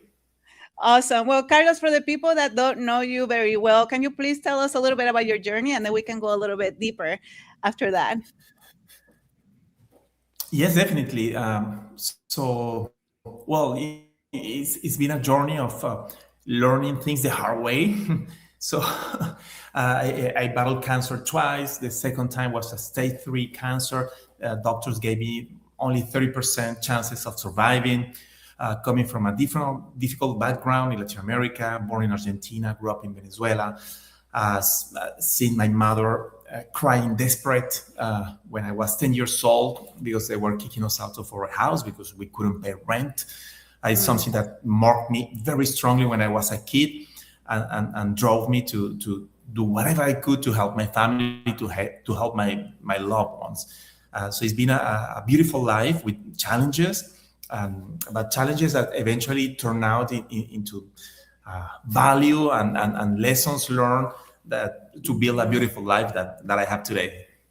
Yeah, absolutely. So I know that we had the pleasure of having you in our Very Caliente podcast. So I had a little bit of the heads up of your story. Your story taught you a lot about not only leadership, but also family and work integration and how to build a business that does not need you and it can grow and impact even more. So can you tell us about that journey, that personal journey, and how you were able to get there? Yes, it's, we grow up with the thing that we have to do more, we have to give more, we have to sacrifice more. We have, it's this thing about quantity, right? More. Work harder, do more, and I did that. That was my success formula, and that formula took me to a certain level, which was amazing. But it was costing me so much energy. Time with my loved ones, and eventually my health. So eventually I got this diagnosed, stage 3 cancer, 30% chances of surviving. And at that time I realized that I was living wrong, that my success or my formula of success was not taking me where I wanted to go. So I had to relearn how to live, how to work, how to be successful. And this new way, which instead of being focused on making more money and being more successful, I was focused on surviving. Can I just be there for my family, my wife, my kids, my loved ones? Can I honor my body? Can I face the world and work and my profession in a different way? And so I did that, just aiming to survive. And what was incredible for me is, and I was not expecting, is that I didn't only survive, but also I started to have the level of success that I was ready to die before. That's that. Wow. So in that journey, Carlos, I'm curious, what was something that before your personal situation, the cancer chapter, you were chasing for something, and then after the cancer chapter, things got into a different perspective and you don't chase anymore? So I will say, when I look at my life, a few years ago, I was 10, 11 years old, and I saw my mom crying and begging the landlord, please give us one more week so we can find some place where, not kicked out on the street. I saw so much pain and suffering, and I felt so vulnerable at that time. And for me was, we had love in our family. We have so many beautiful things, but what's missing is money. So I said, money equal happiness. And so I was chasing money. I said, if I have enough money, all my problems are going to be solved. And in my life, I had more and more money, different levels of success. But I was not getting that level of happiness. I was making more money than ever before. I was able to buy my house. I was riding a beautiful car, but I was dying. So I was not going to be able to be the father I wanted to be for my kids. At that time, my daughter was 4 years old, my boy 2 years old. And I was not going to be able to provide and protect to my family. I was simply not going to be there anymore. So I stopped chasing a concept of success, of where success equals money. I said, I don't care about the money. I care about being there for my loved ones and honoring that. And if I may, this is something that I haven't told people a lot, But when I got that cancer, I say, okay, I have 30% chances of surviving, right? And so that means that 10 people that are going to be in the same situation, only 3 are going to survive and 7 are going to pass away. So why God is going to choose me? Why carbs? And I need to make it worthwhile for God to help me survive. So he chooses me, and I make a deal with God.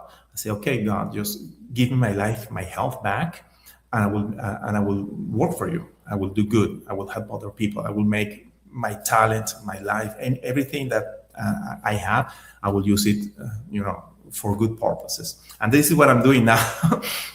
And so, yes, after getting my health back, focusing on health, on family, on love, on relationships, I'm working hard. But I do work hard.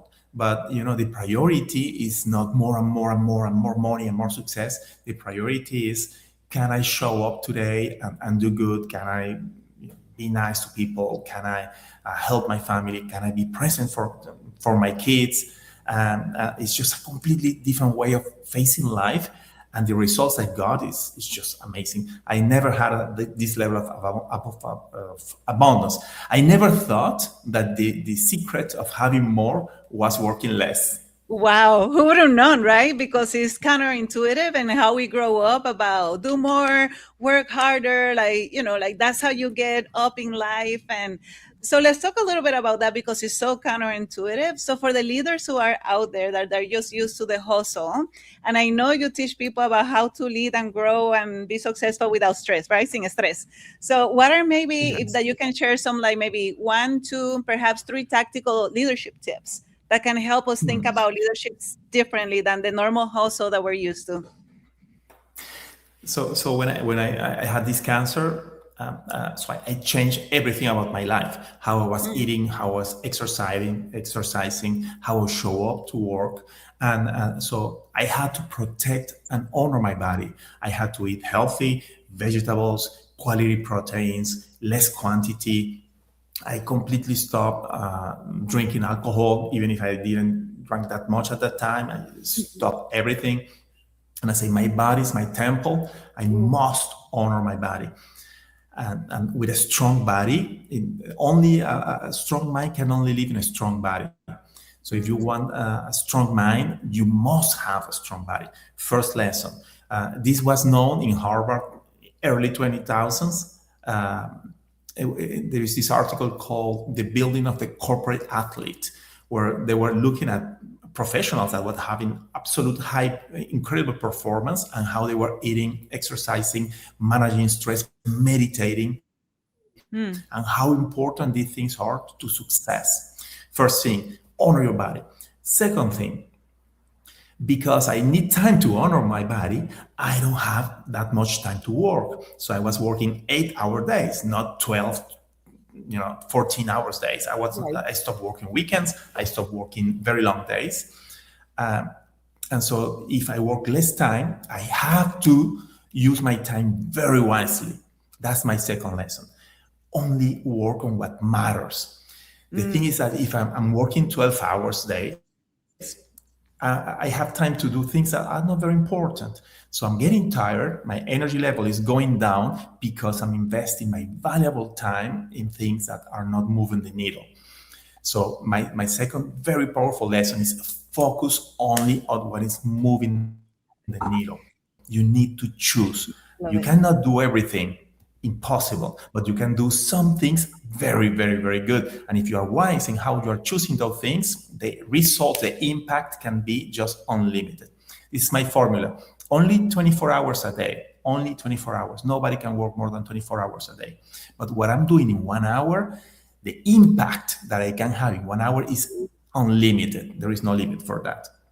So take care of your body. Focus on what matters. And third thing, you cannot do everything yourself. It's just impossible. Can I surround myself with people that I trust, that are better than myself? Can I build a surrounding, an entourage of amazing, incredible people that I trust and that can trust me?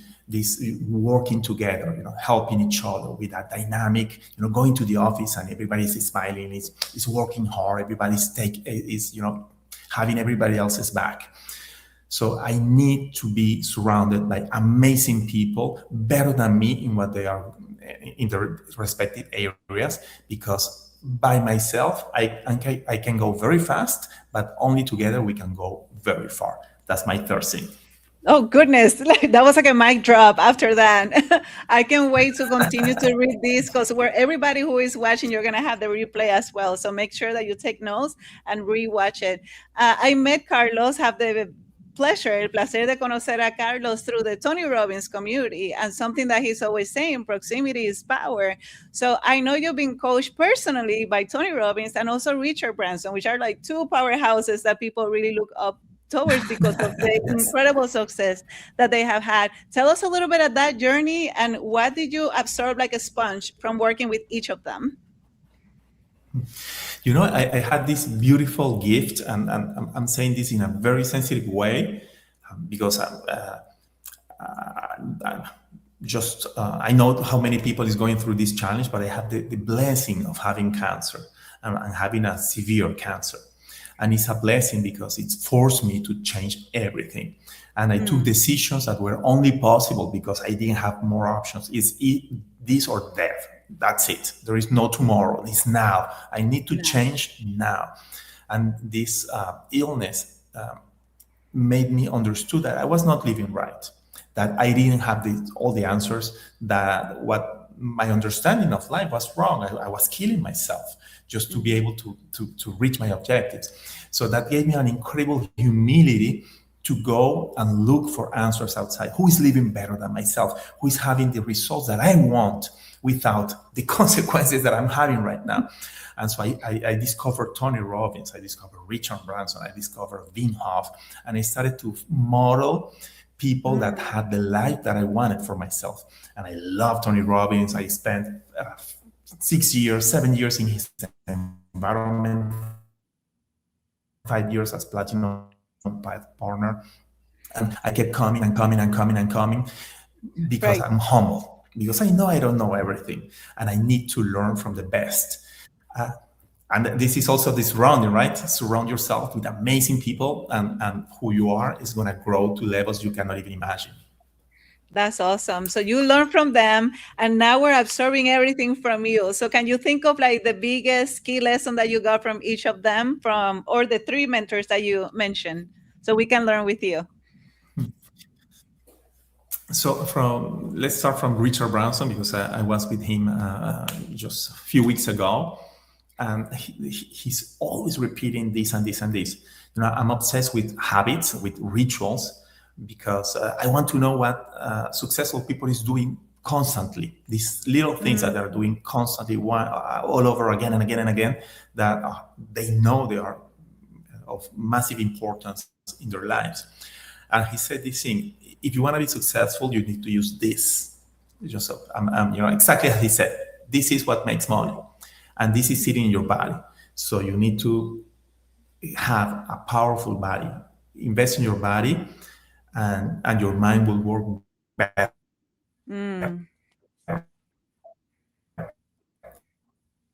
And if your mind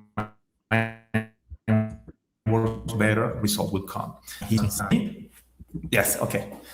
So Richard Branson is over 70 years old. He's spending 2 to 3 hours a day in his body. 2 to 3 hours a day in his body. So this is massive investment. And this is his secret to have a mind working better than everybody else. And then from Tony Robbins, what I learned is 80% is psychology, 80%. 20% are skills, execution. Everything is in the mind. If I believe I can, I can. If I believe I cannot, I cannot. So all the answers are in my mind. So I must work in my mind constantly, in a regular way, non-stop, because it's everything that is holding me back, all the problems, all the blockages, every single thing is in the mind. So we're talking, for example, about losing weight. Losing weight is very, very, very simple. It's very simple. Just, eat less calories, do sport, focus on vegetables, high quality food. That's it. It's very simple. Everybody can do it. But it's so difficult. Why is it difficult? Because, I want to eat the things that are not good for me.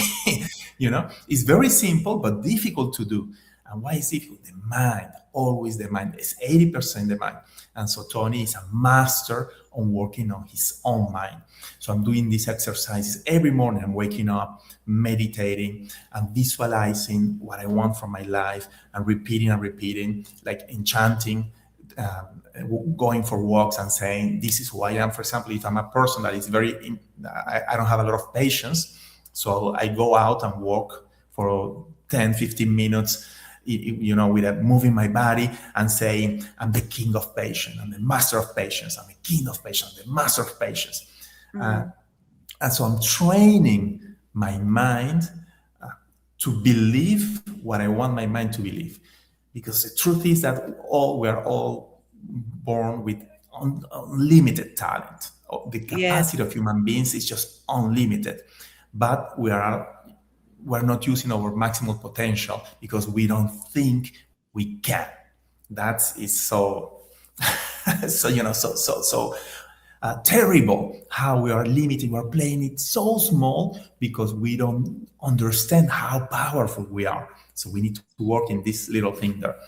And maybe the last thing from Wim Hof. Wim Hof is a crazy guy. He's just completely crazy. And I love his method and what he's doing, because it helped me a lot to get results. I'm working in the mind, I'm visualizing, I'm enchanting, I'm meditating, I'm learning and studying, repeating. But Wim Hof has a method which is based on the body. So how can I show up every day with a very strong level of energy? How can I have an impact on my hormones, on the biochemistry of my body, without using my mind? And so he has this method of cold exposure and breathe technique and meditation. So his method is based on 3 pillars, which are cold exposure, breathing exercises, and meditation. So every morning I still do it. I did it this morning. I'm having this intense breathing for 15 minutes, building massive amounts of oxygen in my body. I'm taking cold showers every single day for many years. I've been doing it every single day, just cold water. And this is like a biohack. I'm building a body that is producing hormones of happiness, endorphins. I'm having melatonin for sleeping. I'm having, a biochemistry of success. So I'm working from Richard Branson. I know my body to have a powerful mind. From Tony Robbins, everything in psychology. You must be very smart about how you are building your mindset muscle. And from Wim Hof, cold exposure, breathing, biohack your body. So the magic is happening automatically. Wow, Carlos, this is truly a masterclass. I am so excited that you're sharing all of these things with us. And I think, I also come from the Tony Robbins world, and something that he used to say, you have the answers within you. And for years, I kept going every year, like, what is he talking about? But we're in a society that we just go. You have social media and you have this and that. And when you're trying even to fill the empty space with music, and you're not letting space to really truly connect with you. And the more and more I'm working on those habits, just like you, the more and more I'm like, oh, that's what Tony Robbins is talking about. There's so much wisdom inside of us, and we keep it trapped with all of the distractions that we have. So with that said, because we live in this crazy world, I know you had a wake-up call, and you had to almost like cold turkey, like they say here, right? And just say, I'm going to change habits like out of the sudden. People perhaps don't have that wake-up call. How do you teach and coach your people who are leading without stress out there and start these habits? Do you say, hey, tomorrow you do da-da-da-da-da, or you just do one thing at a time? Like, how do you coach people to slowly get into this new way of leading? This is right, because we want the results now. I want, just do one thing and tomorrow all my problems are solved. Right. But life, unfortunately, is not working that way. So can I put time to work on my side? If I'm doing just these little things, just one little thing, but I'm repeating, I'm having discipline, constance, repeating, and I can hold something that I can actually hold for a long time, for 1 month, 3 months, a year. So I'm building a muscle and I'm building a new version of myself that is able to do things different. And this is what I'm teaching and we're training in my program. Is we understand that to be able to lift a lot of weight, we need to build the muscle first. First the muscle, then the weight. So we need to start with a weight that if I'm trying to lift too much on the first day, I'm going to hurt myself. But if I get the right amount and I keep doing it, I'm building muscle, I'm building muscle, repetition over time until I become a person that is able to do what today I just cannot do. So can you understand this concept of I'm not going to invest more of who I am today to get the result that I want. What I'm going to do is investing in myself to build the person, this version of myself that is able to produce incredible results, things that I cannot even dream today. And it's going to take me maybe a year or 3 or 10, but wouldn't you love that everything that you want from life is given to you in 10 years? Just 10 years. 10 years from now, all your dreams are true. In 1 year, very, very difficult. Improbable. Let's not say impossible. Improbable. But in 10 years, everything you dream is possible. And that's the secret. Time on your side. I love that. It's like what we learned, that we tend to overestimate what we can do in a short time and underestimate what we can do in a long time. So I have one more question before we wrap it up here. Carlos, again, I'm like so excited. I'm taking mental notes. I'm going to rewatch these and take my actual normal notes. I wanted for you to talk about your nonprofit. I know that he's being humble here, but like I mentioned, he has a multi-millions enterprise. He's a global investor. He's coaching almost for fun because that's his way of paying it forward. It's not that his main company, but you also have a nonprofit. So tell us a little bit about that one. Well, you know, I make this deal with God. I say, okay, I'm gonna help you in your work, and you know, I'm gonna make it worthwhile, saving my life, giving me my health back. So I understood, and also I learned this from Tony and from Richard Branson and from many other incredible human beings, that the more you give, the more you receive. And this, I listened to somebody, it was funny, saying, if you're selfish, just give a lot, because giving is the best thing you can do to get. It's like, you know, the more you give, the more you get. And so I say, okay, now I have, you know, after my cancer, my company started to grow incredibly with double revenues for like 5 straight years. I did a net exit in 2022, and my life situation changed drastically in a very beautiful way. So I said, I have to give back. I grew up in Venezuela, looking at kids living years old, living on the streets, and I say, at that time, I say, I have to help and I have to do something. So I promised myself to, with my first job, my first paycheck, I was going to cook a meal and take them to them. What happened is that my first job was in a different city, and I never did it. I never honored that promise. So years later, I say, okay, Carlos, you couldn't help those kids, but today you can help, you know, some other kids. And I created my foundation, the Fundación Carlos Malatesta, to help underprivileged kids in Latin America. And we're helping with beautiful people like Hogar Bambi in Venezuela, like Fundación Niños de los Andes in Colombia. So these people that has been for decades serving kids and helping with so much heart and love. So I'm helping them do their job, and I do everything that I can to have impact. So it's, Wow. the secret of living is giving. Oh, that's true. That is absolutely true. So, Carlos, for the people that want to learn more about your foundation, just mention it again and how to get with you and the program that you have for entrepreneurs. Yeah, so the easiest thing, just go to social networks like Instagram, Carlos Malatesta Oficial en español, Carlos Malatesta Oficial.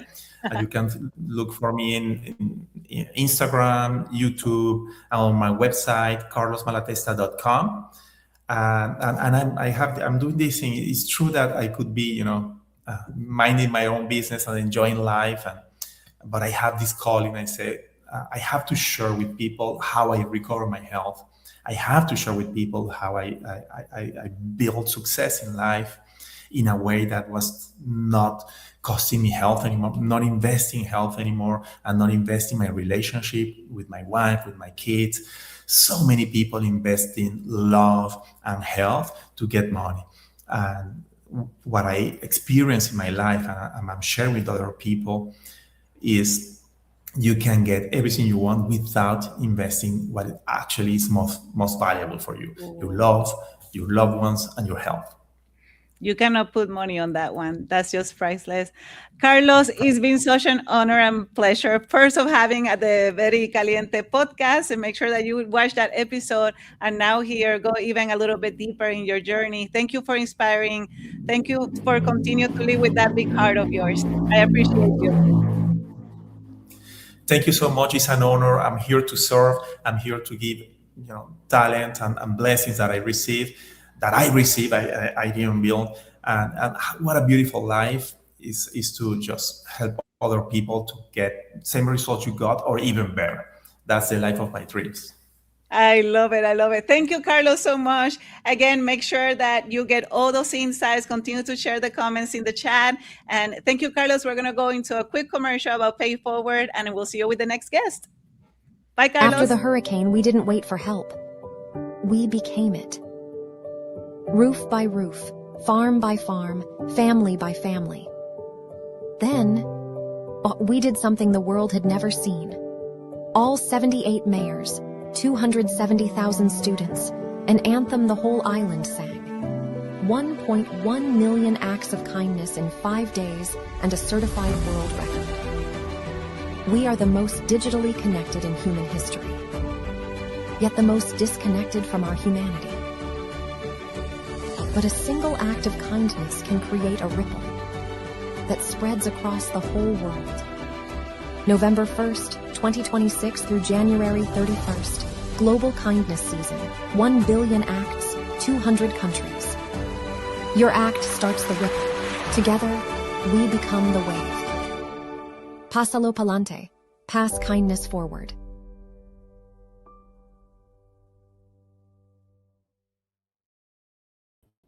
That was an awesome interview. Thank you, Carlos Malatesta. Sensational. Once again, if you did not see the podcast that Jenny and I had, we had Carlos Malatesta on our Very Caliente podcast. So make sure to check it out and wherever you stream your favorite podcast. Hopefully you'll click and follow us. And always, we love reading your comments. We love hearing what you have to say. And if there's any topics or any guests you'd like us to bring on, please let us know at Pablo Alsina on Instagram. It's been an honor to be rocking this show today. We've had some incredible guests hearing in sensational stories, people that have battled cancer, people that have made themselves out of nothing, people that have inspired and changed lives and are continuing to do it with their charities. So thank you so much for everybody that has been on. And of course, Jenny Lopez has been sensational as always. And I hope you've enjoyed your friendly guy here, Pablo Alsina. It's awesome to be able to do our podcast, Very Caliente. It's awesome to be here and to really speak our mind openly about the importance of education, the importance of really not having borders in this world. I don't want to go John Lennon on you, but imagine all the people living life in peace. I mean, that song is just so beautiful, but let's imagine it and let's make it happen. Let's unite the world, unite Latinos, unite Hispanics, unite Europeans, Americans, Africans, Asians, everybody from this amazing, amazing floating rock Think about it. We're in a floating rock through space. There's a trillion other galaxies. There's a trillion other planets, but this is the one we're in right now. So let's enjoy. Let's make each single day better. And I love what Carlos was saying. Definitely connect with yourself. I do Wim Hof as well. It's powerful breathing. It really opens up the chest. So look into that. I also believe a lot in exercising outdoors. Take your shoes off. Dance with your feet on grass. Feel the earth. It's great to go to a gym, but when you're inside a gym, you're hitting cement, you're hitting plastic, you have shoes on, which is great. Exercising is fine. And when you run a marathon, you're running over cement for 26 miles. But think about exercising on grass. Go to the beach, exercise on sand. Something else I love doing, I love waking up in the morning. First time the sun goes up, go outside, let the sun hit your eyes, directly into your eyes. There's so much healing. There's so much vitamins and so much power in the sun. Before they created protein powders and shakes and all this, we lived for thousands and thousands of years with the healing power of just the sun, of the grass, of the ocean, of the air we breathe. So I always love getting sunlight early in the morning, and I love getting sunlight right at sunset. The sunlight, it triggers your body. So when you see the sunrise, it knows it has to have energy. Once you see the sunset, your body knows, okay, I can start winding down before going to bed. So get away from cell phones and televisions late at night. You'll notice your sleep is a lot better. If you wake up early and you get that sunlight, if you get that sunlight at sunset, you're going to notice you're less stressed, a lot more energy, a lot better for your health. So remember, let's bring back dancing outdoors on grass. Be there, see the sun, dance. Don't only exercise doing one motion. Move the body, move around. That's why Zumba is so beautiful. That's why dancing is so beautiful. That's why soccer is the greatest game in the world. And yes, the World Cup final is coming out. But why is it so popular? Well, because you don't need lots of money. All you need is grass and a ball. And in the countries where we came from, they get a towel, they roll it up, and they play with whatever's there because they move the body. And it's not just one way. It's this way, the other way. And that's the key to life. Lots of times, even when I'm sweeping my house, I like to sweep instead of using a vacuum cleaner because you're moving the shoulders, you're moving the body. Yes, we have amazing machines nowadays that wash our dishes. It washes our clothes. But before, we used to exercise washing clothes, washing dishes, brooming, and all that motion and movement is very important. Even before, we used to drive cars and you had to, move the windshield down. Well, that helped move the body. Now we just press a button. And I see so many kids nowadays, they're on e-bikes and they're just doing this. They're not even exercising, riding bikes. Buy your kids regular bicycles. It's amazing exercise. I wish I was 11 again, riding my bicycle all over the city and town, and you're seeing things and you're exercising the body and the legs, playing soccer, exercising the body and the legs. Jenny would talk about how dancing is so important, and her daughter's an amazing dancer, and dancing helps the mind, helps the body. It helps you with education. Play sports. Get your kids into sports. It's so important. It builds unity.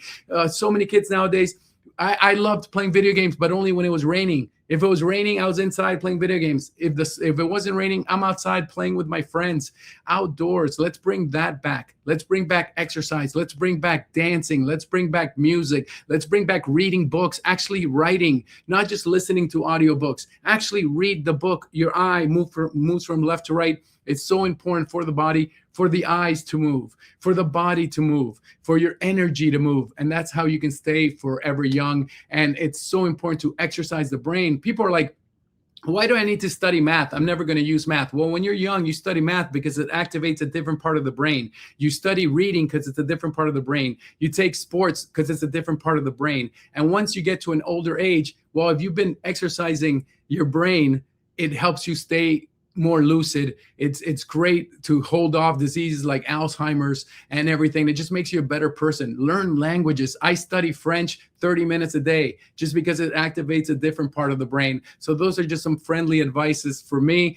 Also eat healthy. There's nothing wrong with processed food every now and then, but if you're sore, try cutting back processed food and you'll notice your weight will start coming off. You will feel better. Eat real food. Eat more fruits, eat more vegetables, and always, always smile. In the good times, in the bad times, smile. And there's too many people popping pills. And yes, there's a place for medication, but there's also a place for eating healthy, for studying, for dancing, and for having amazing friends. Yes, I love it. I love you talking about the dancing. I had to get all that out because I was inspired love by it. all these stories and what Carlos was saying. And we have to bring nature back. Back in the 70s, people would say, oh, those hippies. Well, what would they do? They dance in the street with their shoes off, you know, and that's so important. It's so positive. So Jenny, I have to go soon, but we still have one more. Stay there because Armando is here. And I'm going to come back. Yes, Armando is here. He's going to be talking about sports and cooking and all of that. So he's ready to go. And then I'll come very quick. Okay. So can I introduce Armando now? Yeah, let's get to Armando. Oh, perfect. Let's bring in Armando Tam. This is awesome. I was just talking about the importance of exercising and being healthy and playing sports. Armando Tam, he's a businessman, a chef, an author, an executive director of Avance Sports. Armando, first, introduce yourself and tell me about your heritage and your personal story to be here at this wonderful moment. Bueno, Pablo, muchas gracias por esa presentación. I don't know if I could do it better than what you just did.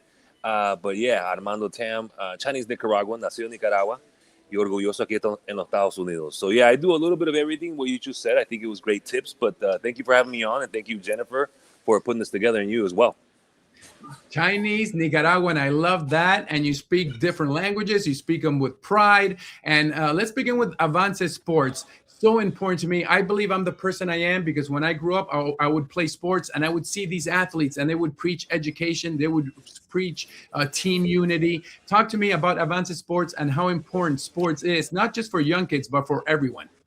Yeah, so we're a C6 trade association, and we basically put pillars to advance those in sports, in the industry of sports business, or the actual on the court, off the court. But let me circle back on what you just said. Sports is really important because let's just say from an immigrant standpoint, right? We know we're the fastest and youngest growing demographic in the country. And one of the first things immigrants do when they come to this country is they assimilate into the American culture, and sports is part of that. To this day, you will see my aunt, 70-year-old China Nicaraguense, rooting for the Giants, rooting against the Dodgers. And I realized that's a pastime in this country. Or us now as, immigrants in this country, the first time we were able to see Michael Jordan dunk, the first time we were to see, a player that we admire wearing the Nikes or the Adidas in soccer, and you look at Messi now.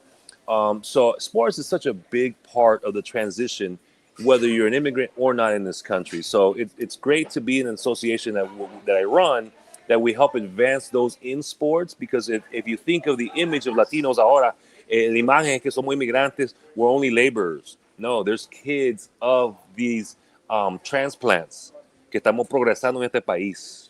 And so that's why I'm very proud. Like you said, I speak con orgullo, but I also believe that is why sports has such a big impact, because it is part of assimilation to the American culture.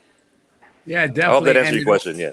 Yeah, and it also connects us to our culture and heritage. I was not born in Argentina, but you can be sure whenever Argentina, La Albiceleste, plays soccer, my passion goes crazy because it taps in to everything that I believe in. What Argentina soccer means to me is you don't give up to the final second. You always go all out. It's all that unity, and we've seen it in these games. You're Argentinian?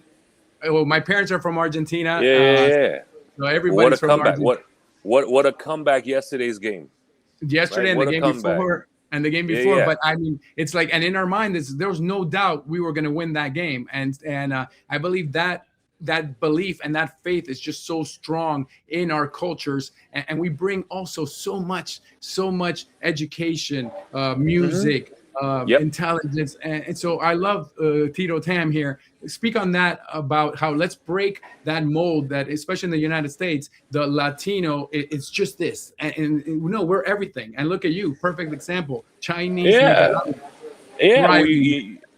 You look at the number one streaming artist in the world right now is Bad Bunny, Jose Benito Ocasio. You look at the number one highest gross contract in MLB history is a Dominican, Juan Soto.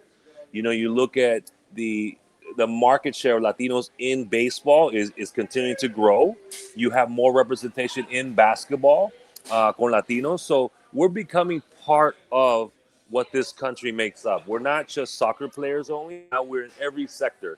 The NFL, the NBA Summer League going on right now. There's probably a dozen Latinos representing in the NBA. You look at leagues, if you look at the top players in the NBA, they're international. You know, you look at Spain, you look at Europe, you look at, you know, Latin America, and what it's just become a global economy. And so it's fantastic to see that now Spanish is an asset, not just a way to preserve your culture and tradition.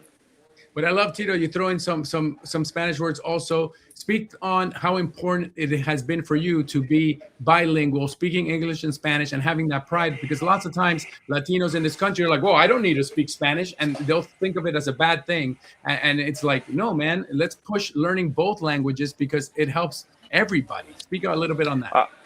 I'll say this, that speaking multiple languages is an asset to anybody, regardless of your passion, regardless of your culture. It's more opportunity in this country. When you're talking to, look what I just said in sports, look what I just said in business. If you talk to any business owner in any sector, they will tell you that they would love to speak multiple languages because of the opportunity, the community building, and what have you. I think that the old America, los racistas come mierdas, that they're into, like, you judge someone by their accent, not their action. Entonces, and then they judge our accent when they only speak one language. Exactly. So when you make fun of someone who has an accent, you're really the dumbass, because you're making fun of someone who speaks more than one language that has a little bit more sophistication. But you translate into today's society, there's more opportunity. So yes, for me, es orgullo tener el acento nicaragüense y español y comunicarme con toda la gente. But in layman's terms, for those aquí en los Estados Unidos, if you're not speaking two languages, you're at a disadvantage. I don't care what you say. In business and in connecting, you look at the multiracial relationships, you know, formations, household, and people in this country, there's not a purity it's declining every year. So Spanish is a way to connect with more people, but also preserve your culture.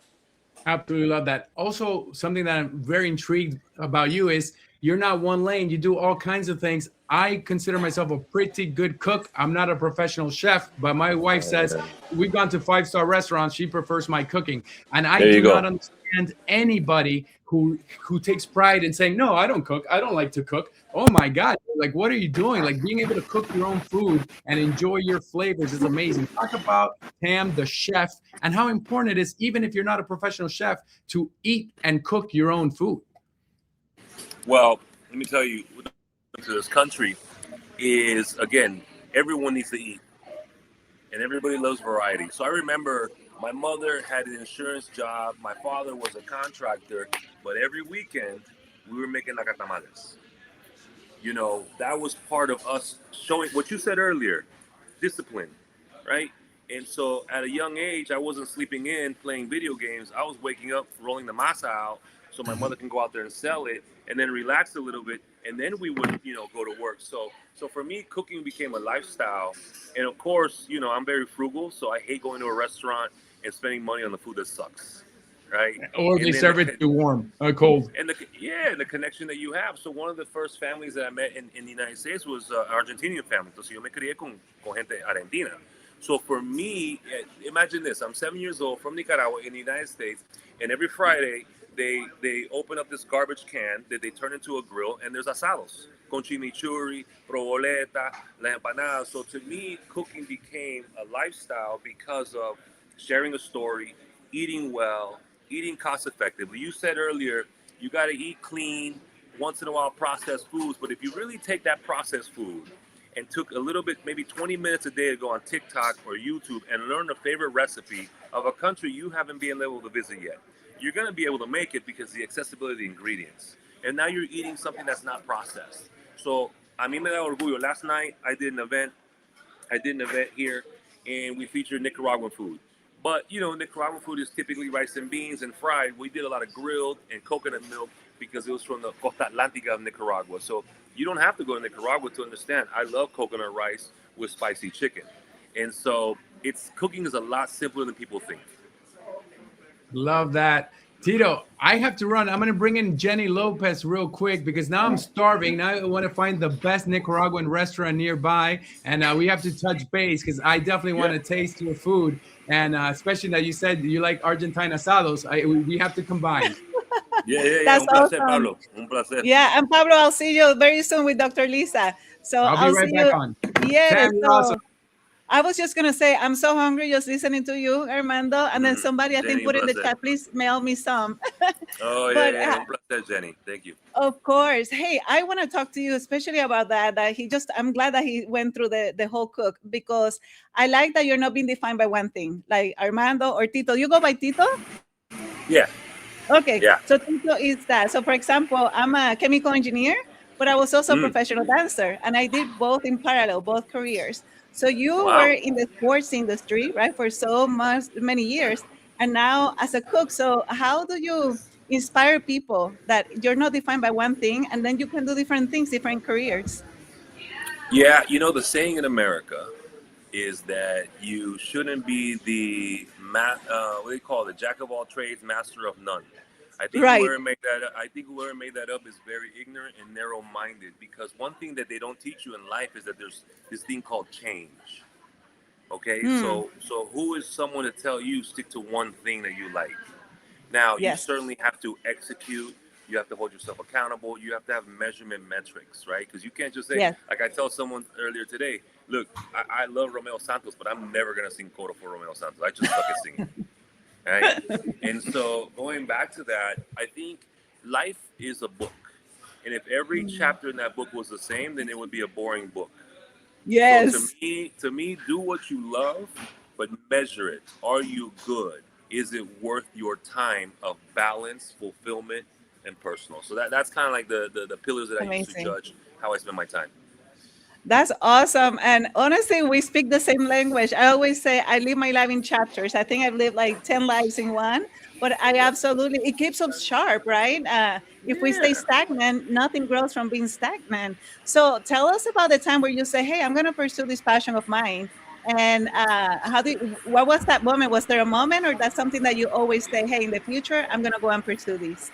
Looking back now, I think my mother, right? My mother, because she was busy, she was an immigrant, assimilating in this country, leaving war-ridden Nicaragua.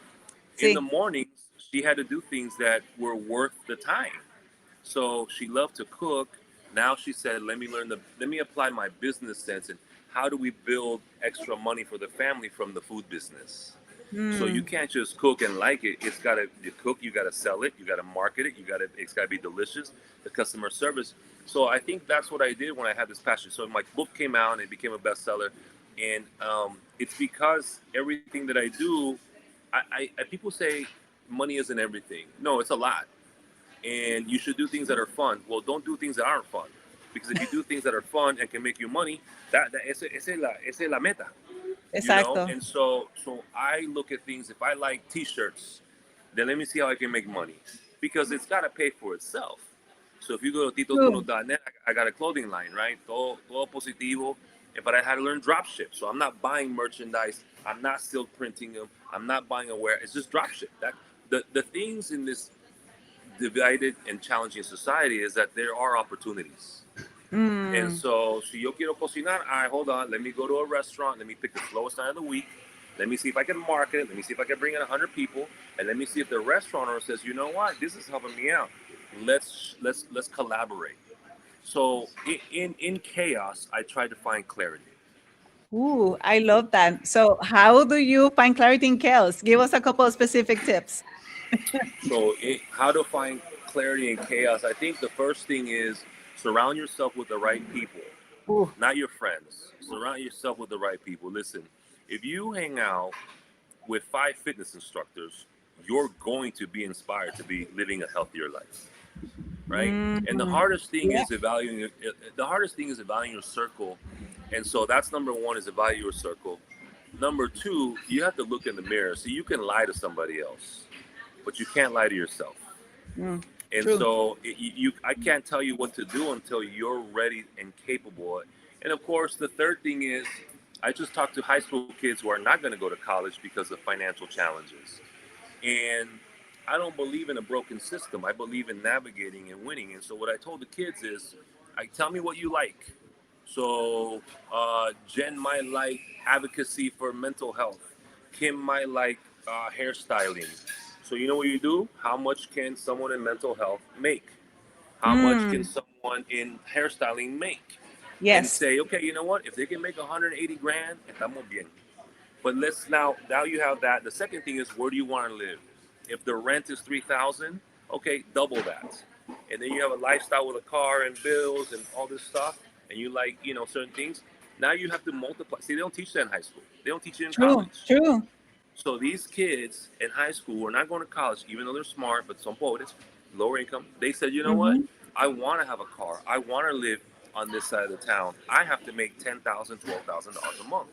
So then you work backwards. ¿Cuáles dos trabajos puedo hacer? And so those first things. One, evaluate your circle. What have they done? Not if I like them. I have enough cousins that I love that are not going to help me grow, right? Number two, don't look in the mirror, don't lie. And number three, find out what you like. Google what kind of money that makes, because that money is going to help build your lifestyle that prevents you from depression, that prevents you from shifting into the wrong ways. And so I just tell it like it is, and that's the way my mother and father raised me. I love that. And there's honestly, on this day and age, there's no excuses. To be honest with you, with AI, we have information in our fingertips. Oh my God, yes. Yes, but we have to be strategic, like you said. It's not just having a passion, but the business side as well to make it work and make it work for a long time. So what you mentioned to those kids, we all can learn and apply. Because I think the older we grow, or wiser, however you want to say it, the more excuses we come up with, like, oh, it's too late and things like that. I don't think that there's never a too late excuse. So what is next for you? I think next for me is, it all depends on what chapter of your book you're in. And I think it's waking up every day, doing what you love, being able to afford what you want to do. Ooh. And that's it. That's and you beautiful. work backwards. Yeah, I'm not going to tell you anything differently. I love sports, I love food, and I love spending time with the people that I enjoy. And so if that equates to a certain amount of revenue I need to make, then I'm going to do it, because the moment you're clear on what you want and you're only doing what you need to get to that, you'll never be busy. Yes. You'll always be productive, and so I think that's what it is. But before you get to that, you have to have the financial cushion to make those moves and if you don't have that financial cushion, then you have to moderate your life into your spending, because that's what I want to do. I want to wake up doing what I love, sports and food, and hanging out with the people that I care about. Yes, amazing. Armando, Tito, it's been such a pleasure to have you here. We can talk forever here, but you brought so much wisdom and real talk, right? That's what we needed here. So for people who want to connect with you, how can they connect with you? Yeah, just go on social media at Comidazo or Tito's Mundo. Either one, there's two facets. There's the food and there's the personal development and growth. So either one, cualquier cosa, you say, hey, Jenny sent me from Very Caliente Global Summit and the Tribune and Mike and everybody, and I'll be here. Amazing, amazing. Thank you so much, Armando, Tito. We'll stay connected for sure. And really a pleasure meeting you here. Okay. Igual, gracias. Awesome, gracias. Un abrazo. Bueno, talking about inspiring leaders, we're going to have now a woman powerhouse panel. So bring them all here, please. We're going to have Priscilla, we're going to have Charla, we're going to have Liz. And I was so excited about this panel because it's all like, yes, woman power here. So we have Liz, who's leading in real estate, Priscilla, who's leading in HR and building communities, and Charla, a best-selling author. I cannot wait for all of you to get to know each of them. So I want each of you to quickly introduce yourself with a question about, when was the time that you said, enough of my career, is about building legacy now? So I'm going to start with Priscilla, and then I'll go around the clock. Love it. Buenos dias, buenas tardes.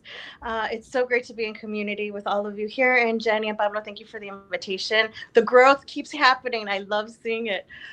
Priscilla Guaso, I am here as to serve you, actually. So my hope is that anything that I'm sharing, it'll help you in your journey, not just career-wise, but life. I think that's, for me, the biggest thing.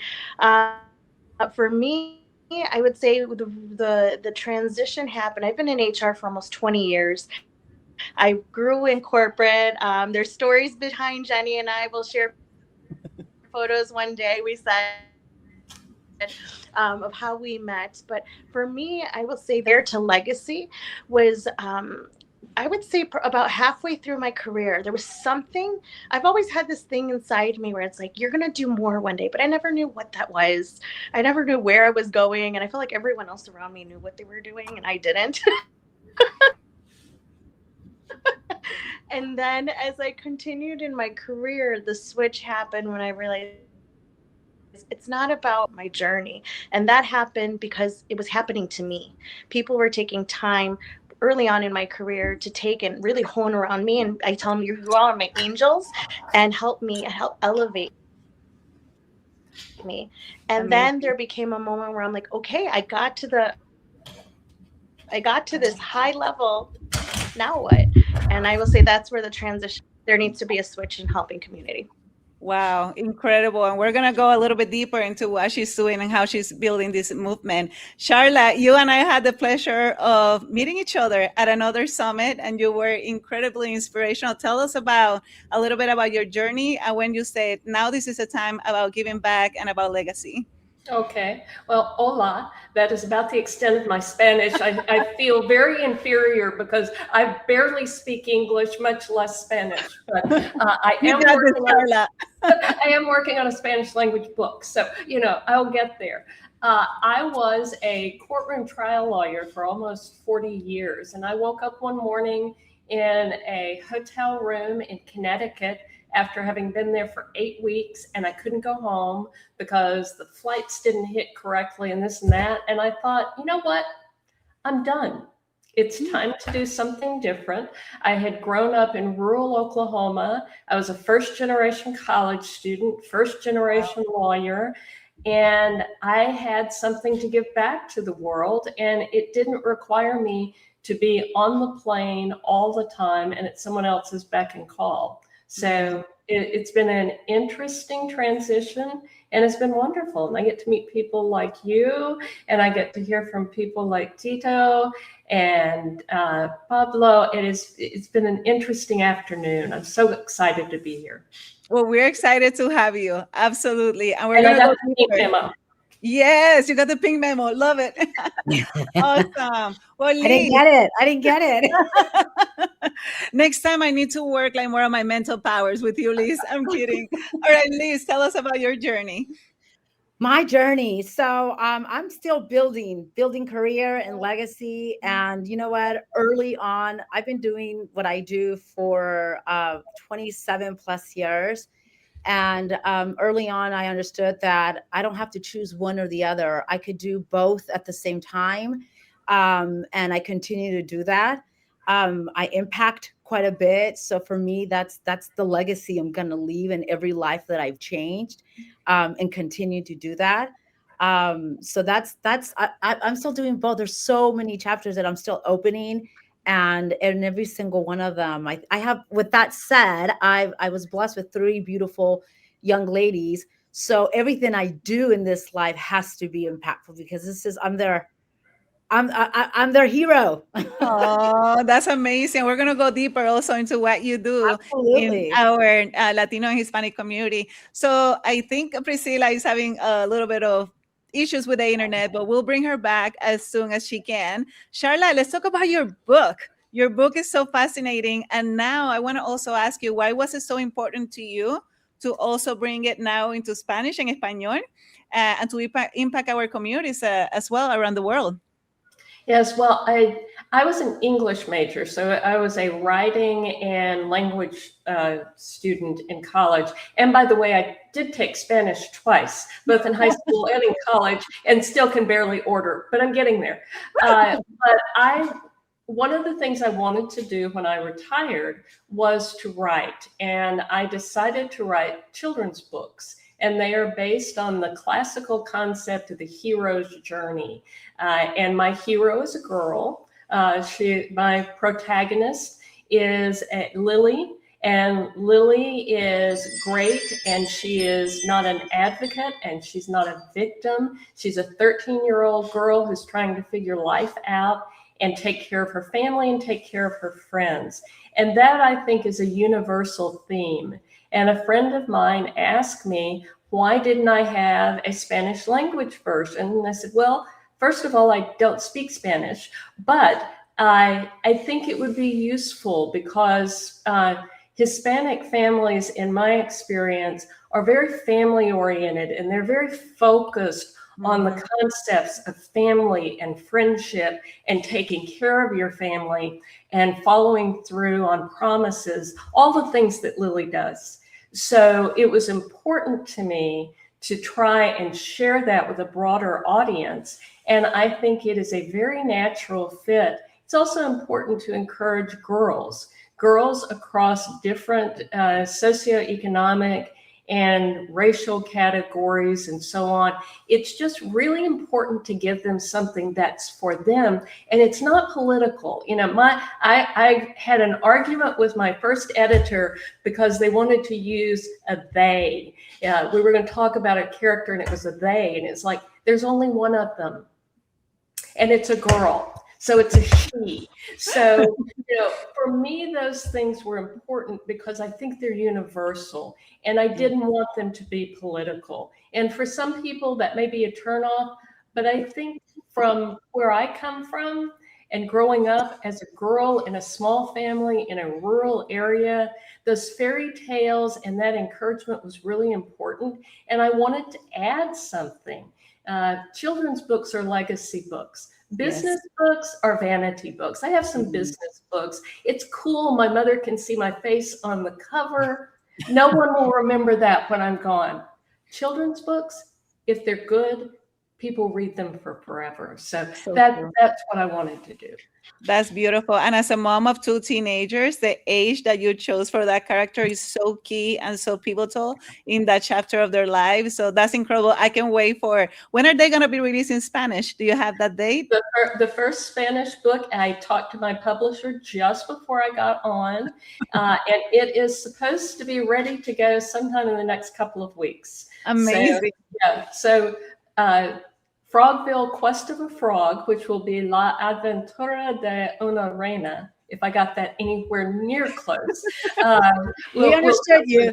Well, we got you, Carla. That's the important part. That's awesome. All right, well, Liz, we're going to go with Liz now in terms of, she's a top real estate, and not only real estate producer, but a leader, an investor. And I want you to talk about what do you do, how you help the communities. And I want to ask, what do you think is the biggest mindset shift that our community needs to do when it comes to money and investing? Oh my God, that's huge. So, well, I help. Yes, I sell real estate, but it's not just the real estate portion of it. Like for me, and most of my community is Latino. So I am impacting and helping every single day families that thought they could never achieve the home ownership and the wealth, the generational wealth that they're building. That is what, so I grew up, I'm first generation and Latina, and my parents as immigrants, what they accomplished with absolutely nothing, and now what they have now, just in the investment in the real estate. I mean, they made mistakes, and I vowed. I remember as a young girl, I'm like, you know what? I'm gonna grow up and help those Latino families that they don't have the voice, and people are not helping them because there's so many still now, especially right now with everything that's going on and stuff. So I think in the Latino family, Latino communities, they feel that they're not capable, or they even question, why me? And so many times when I've helped multiple of them, not with one home, 2 homes, even building on wealth and trusts that we need, because we don't believe in all that, the trust and stocks and investing. We're so foreign to that. Even now, the amount of families that trust my name and trust me. And I feel that that's we talk about legacy. That's what I want to continue leaving. And we need to continue growing as Latinos and helping one another really build something huge, because there's so many of us that are not as united as we need to be to help each other really grow. Amazing. Well, talking about growth and being together, that's one of Priscilla's specialty. And she has created this movement of Latinas in HR, which she actually was able to collaborate with Netflix as well. This movement is growing. They're launching today in Mexico. I mean, it continues to grow. Woo! So I want you to tell a little bit about that. And then my question for you is, You work with so many women. We're not talking about hundreds or like more than 11,000, right, around the world. What do you think a woman needs more right now? Is it confidence? Is it community or opportunity? Oof. Jenny, you gave me the hard question. I did. I'll start with the background. We started 5 years ago, and it was just a question of where are all of us at? We didn't have a place to gather as part of so many professional groups. And I had so many wonderful people invest in me, as I mentioned earlier. And when I turned around and didn't see others as I was moving up in executive ranks, that's when I said, it's time to make a change. And like many of you ladies that are here on the panel, you find confidence through many different ways. And I found it through community. And I didn't know that until now in my 40 plus years, where I'm like, wait, community has been key this whole time. And I'm so glad that it was ingrained in me through my culture and through my familia to begin with. And then I started cultivating what that is for me. And I realized if I'm going to spend my time on this earth, God gave me special qualities for me as he gives everybody else, right? And if you don't believe, that's, again, I respect everyone. But for me, I was like, no, this is what my traits are. And so I realized, how do I create a space where it's not about me, it's that we start helping each other out and finding what those qualities are and elevating one another. So yes, 5 years now, we've launched 3 books. We're in English and Spanish, and we're now in Mexico as of today. We launched virtually, and we have the opportunity to open up our chapters in Brazil, in Colombia next year. We're going to Spain, and I had 2 people reach out and say, how do we do this in Spain? And I say, when you ask that question, Jenny, I think what it is it's a combination of all of them. And at each point in our life, we lean into different, and you mentioned it earlier, different chapters of that, whether it's confidence, opportunity, right, and community. But I do think it's a special mixture of all 3. You can't have one without the other. Some folks will be like, oh, I did it on my own. And I'm like, we'll talk afterwards behind scenes. I want to challenge. My coach side comes out. I don't want to talk about that. But the true leaders that are trying to make change, I would say it requires all 3. Sometimes it happens all at the same time. And you're like, where did this? That was Netflix. They called me, and I was actually, I'm going to get vulnerable here. I was actually walking through a miscarriage at that time. And they call me, and I'm like, talk about like life experience, something terrible happening to me, which I'm trying to process. And then this amazing opportunity coming and going, how do I battle with both? And I've shared this in our book, actually. And so there's times where you find confidence through community, and that's what I've been doing. I can't stand here and say like, oh yeah, I got it all figured out. It's because of our community that they've created. And then it's created opportunities like I just mentioned, where I'm going, this was a dream. I didn't think this would happen in 5 years. I didn't even know it was going to happen. And it's beautiful to see when the 3 do come together, and you're doing it without an agenda. You're really trying to support our community. The doors, like, people want to help people that are helping others, and genuinely, like, I feel like you can sniff that out on people really easily. That is true. That's amazing. Wow, what a powerful story. And I want to ask now the same question to all of you, and I want you to think through the woman lens. What do you think is like one belief, and this is your own opinion, right, that is probably holding a lot of women back? And I want you to give us, everybody who's watching, like a practical advice on how we can start dreaming bigger and really stepping up into our full potential. Charlotte, I'm going to start with you. Okay. I think that one of the things that women face is the concept that we just can't do it. As a girl, I was the kid who couldn't play sports. When Tito was talking about how important sports were, it's like, really not for me. So apparently there's something that guys learn when they are doing sports as kids that gives them that innate confidence that they can always make it work. Women want to make sure they're the right fit before they will put themselves out there and start to do it. Guys will just say, sure, I can do it. And then they'll figure it out later. I think that as a professional female, you have to be able to balance that inherent, I'm afraid I'm not ready, with the fact that you really are ready. You've trained, you've worked hard. I'm sure Priscilla sees this with the people she works with in HR. You really are ready. So it's okay to say, yeah, I want to take that next step. and get there and do what it takes to make it successful. You don't have to be prepared before you get there. You've got the building blocks. And I had a law firm. We ran a law firm. We had right at 50 lawyers. And by the way, I had 25% Hispanics and 2 wonderful women from El Salvador, one of whom is still a really good friend of mine and is proofreading the book. Okay. But what I found was that my women wanted to make sure they had everything done first before they started something. The guys were like, yay, let's go. We'll figure it out when we get there. And I think that's a difference for women, and particularly for professional women. You can do it, whatever it is. If you meet 3 of the 5 or 6 qualifications, you're probably more qualified than most of the people who will apply. So just go do it. Yes, I felt that to the core. Liz, what about you? Yeah, well, I think we as women want to be perfect and we're afraid to fail. And we wear so many damn hats that, I mean, this is not a man bashing thing, but the men don't wear. So I think that's one of the key things, that we want to be perfect. We're afraid to fail. And sometimes I think we want to ask for permission. Like, we need it from someone, you know? And I have this podcast that I do, and we talk a lot about the imposter syndrome. I think that we think we're not ready, we're not good enough. What if we don't say the right things? What if?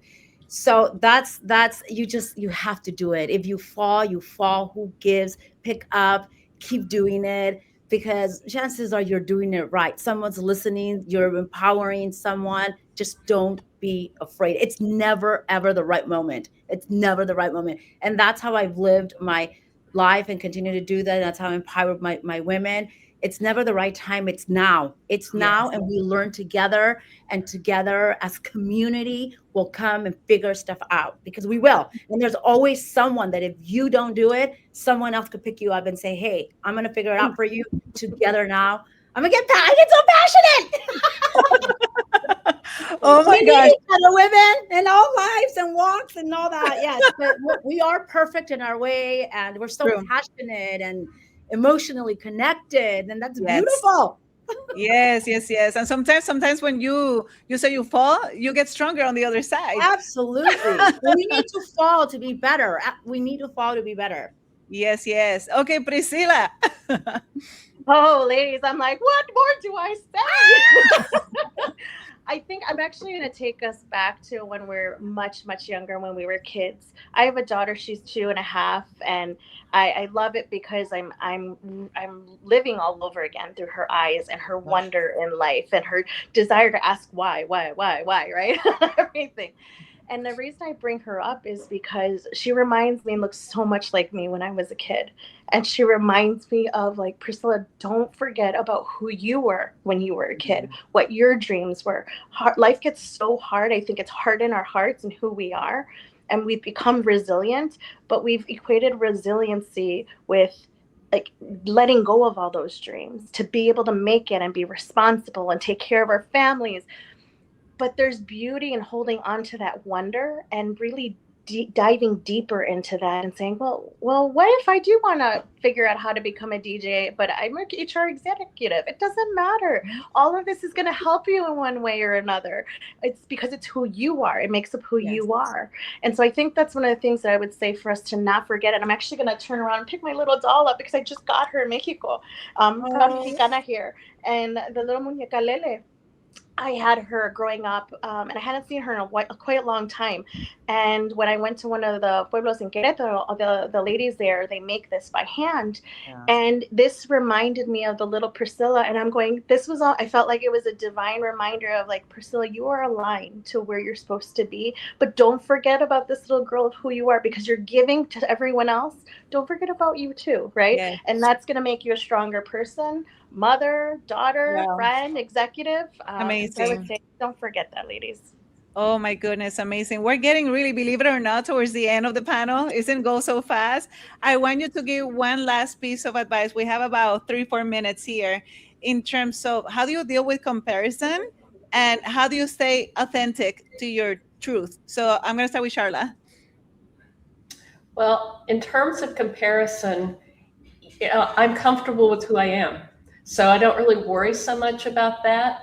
And like I said, I was not the sports kid or any of that. So I had to learn early to be comfortable with who I was and what I could do. And I think we all need to do that. That's important. And you just keep moving forward. Yes. Doing something for someone else, whether it's writing a children's book so that 2-year-old girl that Priscilla has something to look forward to when she's able to read, or if it's empowering the people that Liz knows to fulfill what it is that they are doing in their lives. That's what you do. You just keep moving. I love that. Priscilla, you're going next. Give yourself permission to take up space. I think so many times we're like, no, you go ahead, or I'll do it for you. And walk into that room and say, I'm here, without ego, right? With service, a servant heart.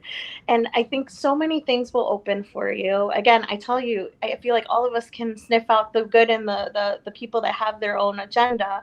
And so I encourage you to just walk in and live it, because who knows what could happen when you don't, right? Imagine what if there's in Mexico right now, it's like, ¿y qué pasa? ¿Y si sí? Right, with the whole World Cup. Like, what if it happens? Oh, my heart's breaking as I say it.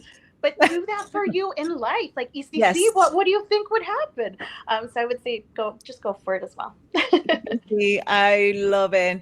Hey, Liz, let's wrap it up with you. Yes. So the one thing that I always tell my daughters, and the comparison is the thief of joy and potential. Okay, so the moment you start comparing to others, you're losing your own potential to become something bigger and better. Okay, so no one wants, somebody said it earlier, I think it's Natalia, nobody wants a copy. You need to be authentically yourself. It comes right through. Be as raw as possible. Who cares how it sounds? Stay in your own lane. I mean, it's really not comparing to somebody else. You don't even know what they're going through. It's so you are it. You are it. Beautiful. Oh my gosh, I'm so pumped. And it's been almost 3 hours and I'm like ready to go now. I know. I want each of you to tell us where they can connect with you. So let's start with Priscilla. Oh, please connect with me on Instagram if you want the personal connection, or LinkedIn if you want a little bit of both. But I'm on all platforms, Priscilla Guaso. Awesome. Charla? Like Priscilla, I'm on all the platforms, and you can find me on my website, which is charlafrost.com, or charlajfrostspeaker.com. I actually have two, because like Liz, I wear a lot of different hats, but I'm easy to find. Yeah.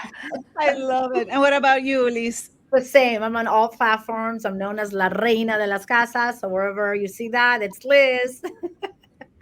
I love it. La Reina de las Casas. That sounds like a soap opera, like a telenovela. We'll talk about that, how that came later, because that's we'll do that in the podcast. Yes. And Charla would love to also invite you to our Very Caliente podcast. That would be incredible. Yes. All right, ladies, gracias de corazón. Thank you so much for being here. Incredible energy and empowerment for everybody. Thank you. And with that, we are going to go to a little commercial. This is a celebration of culture, leadership, influence, and success. Welcome to Very Caliente. Today, visionary leaders from around the world come together with one purpose: to inspire, to connect, to challenge ideas, to ignite possibility. This is where meaningful conversations begin, where leadership is elevated, where culture inspires innovation, where relationships become lasting partnerships, and where tomorrow's opportunities are created today. We are honored to have you with us. Thank you for joining us for this extraordinary event. We hope today's conversations spark new ideas, meaningful connections, and lasting inspiration. We'll be right back. Don't go anywhere. The conversation continues after this short break. Stay passionate, stay courageous, stay very caliente.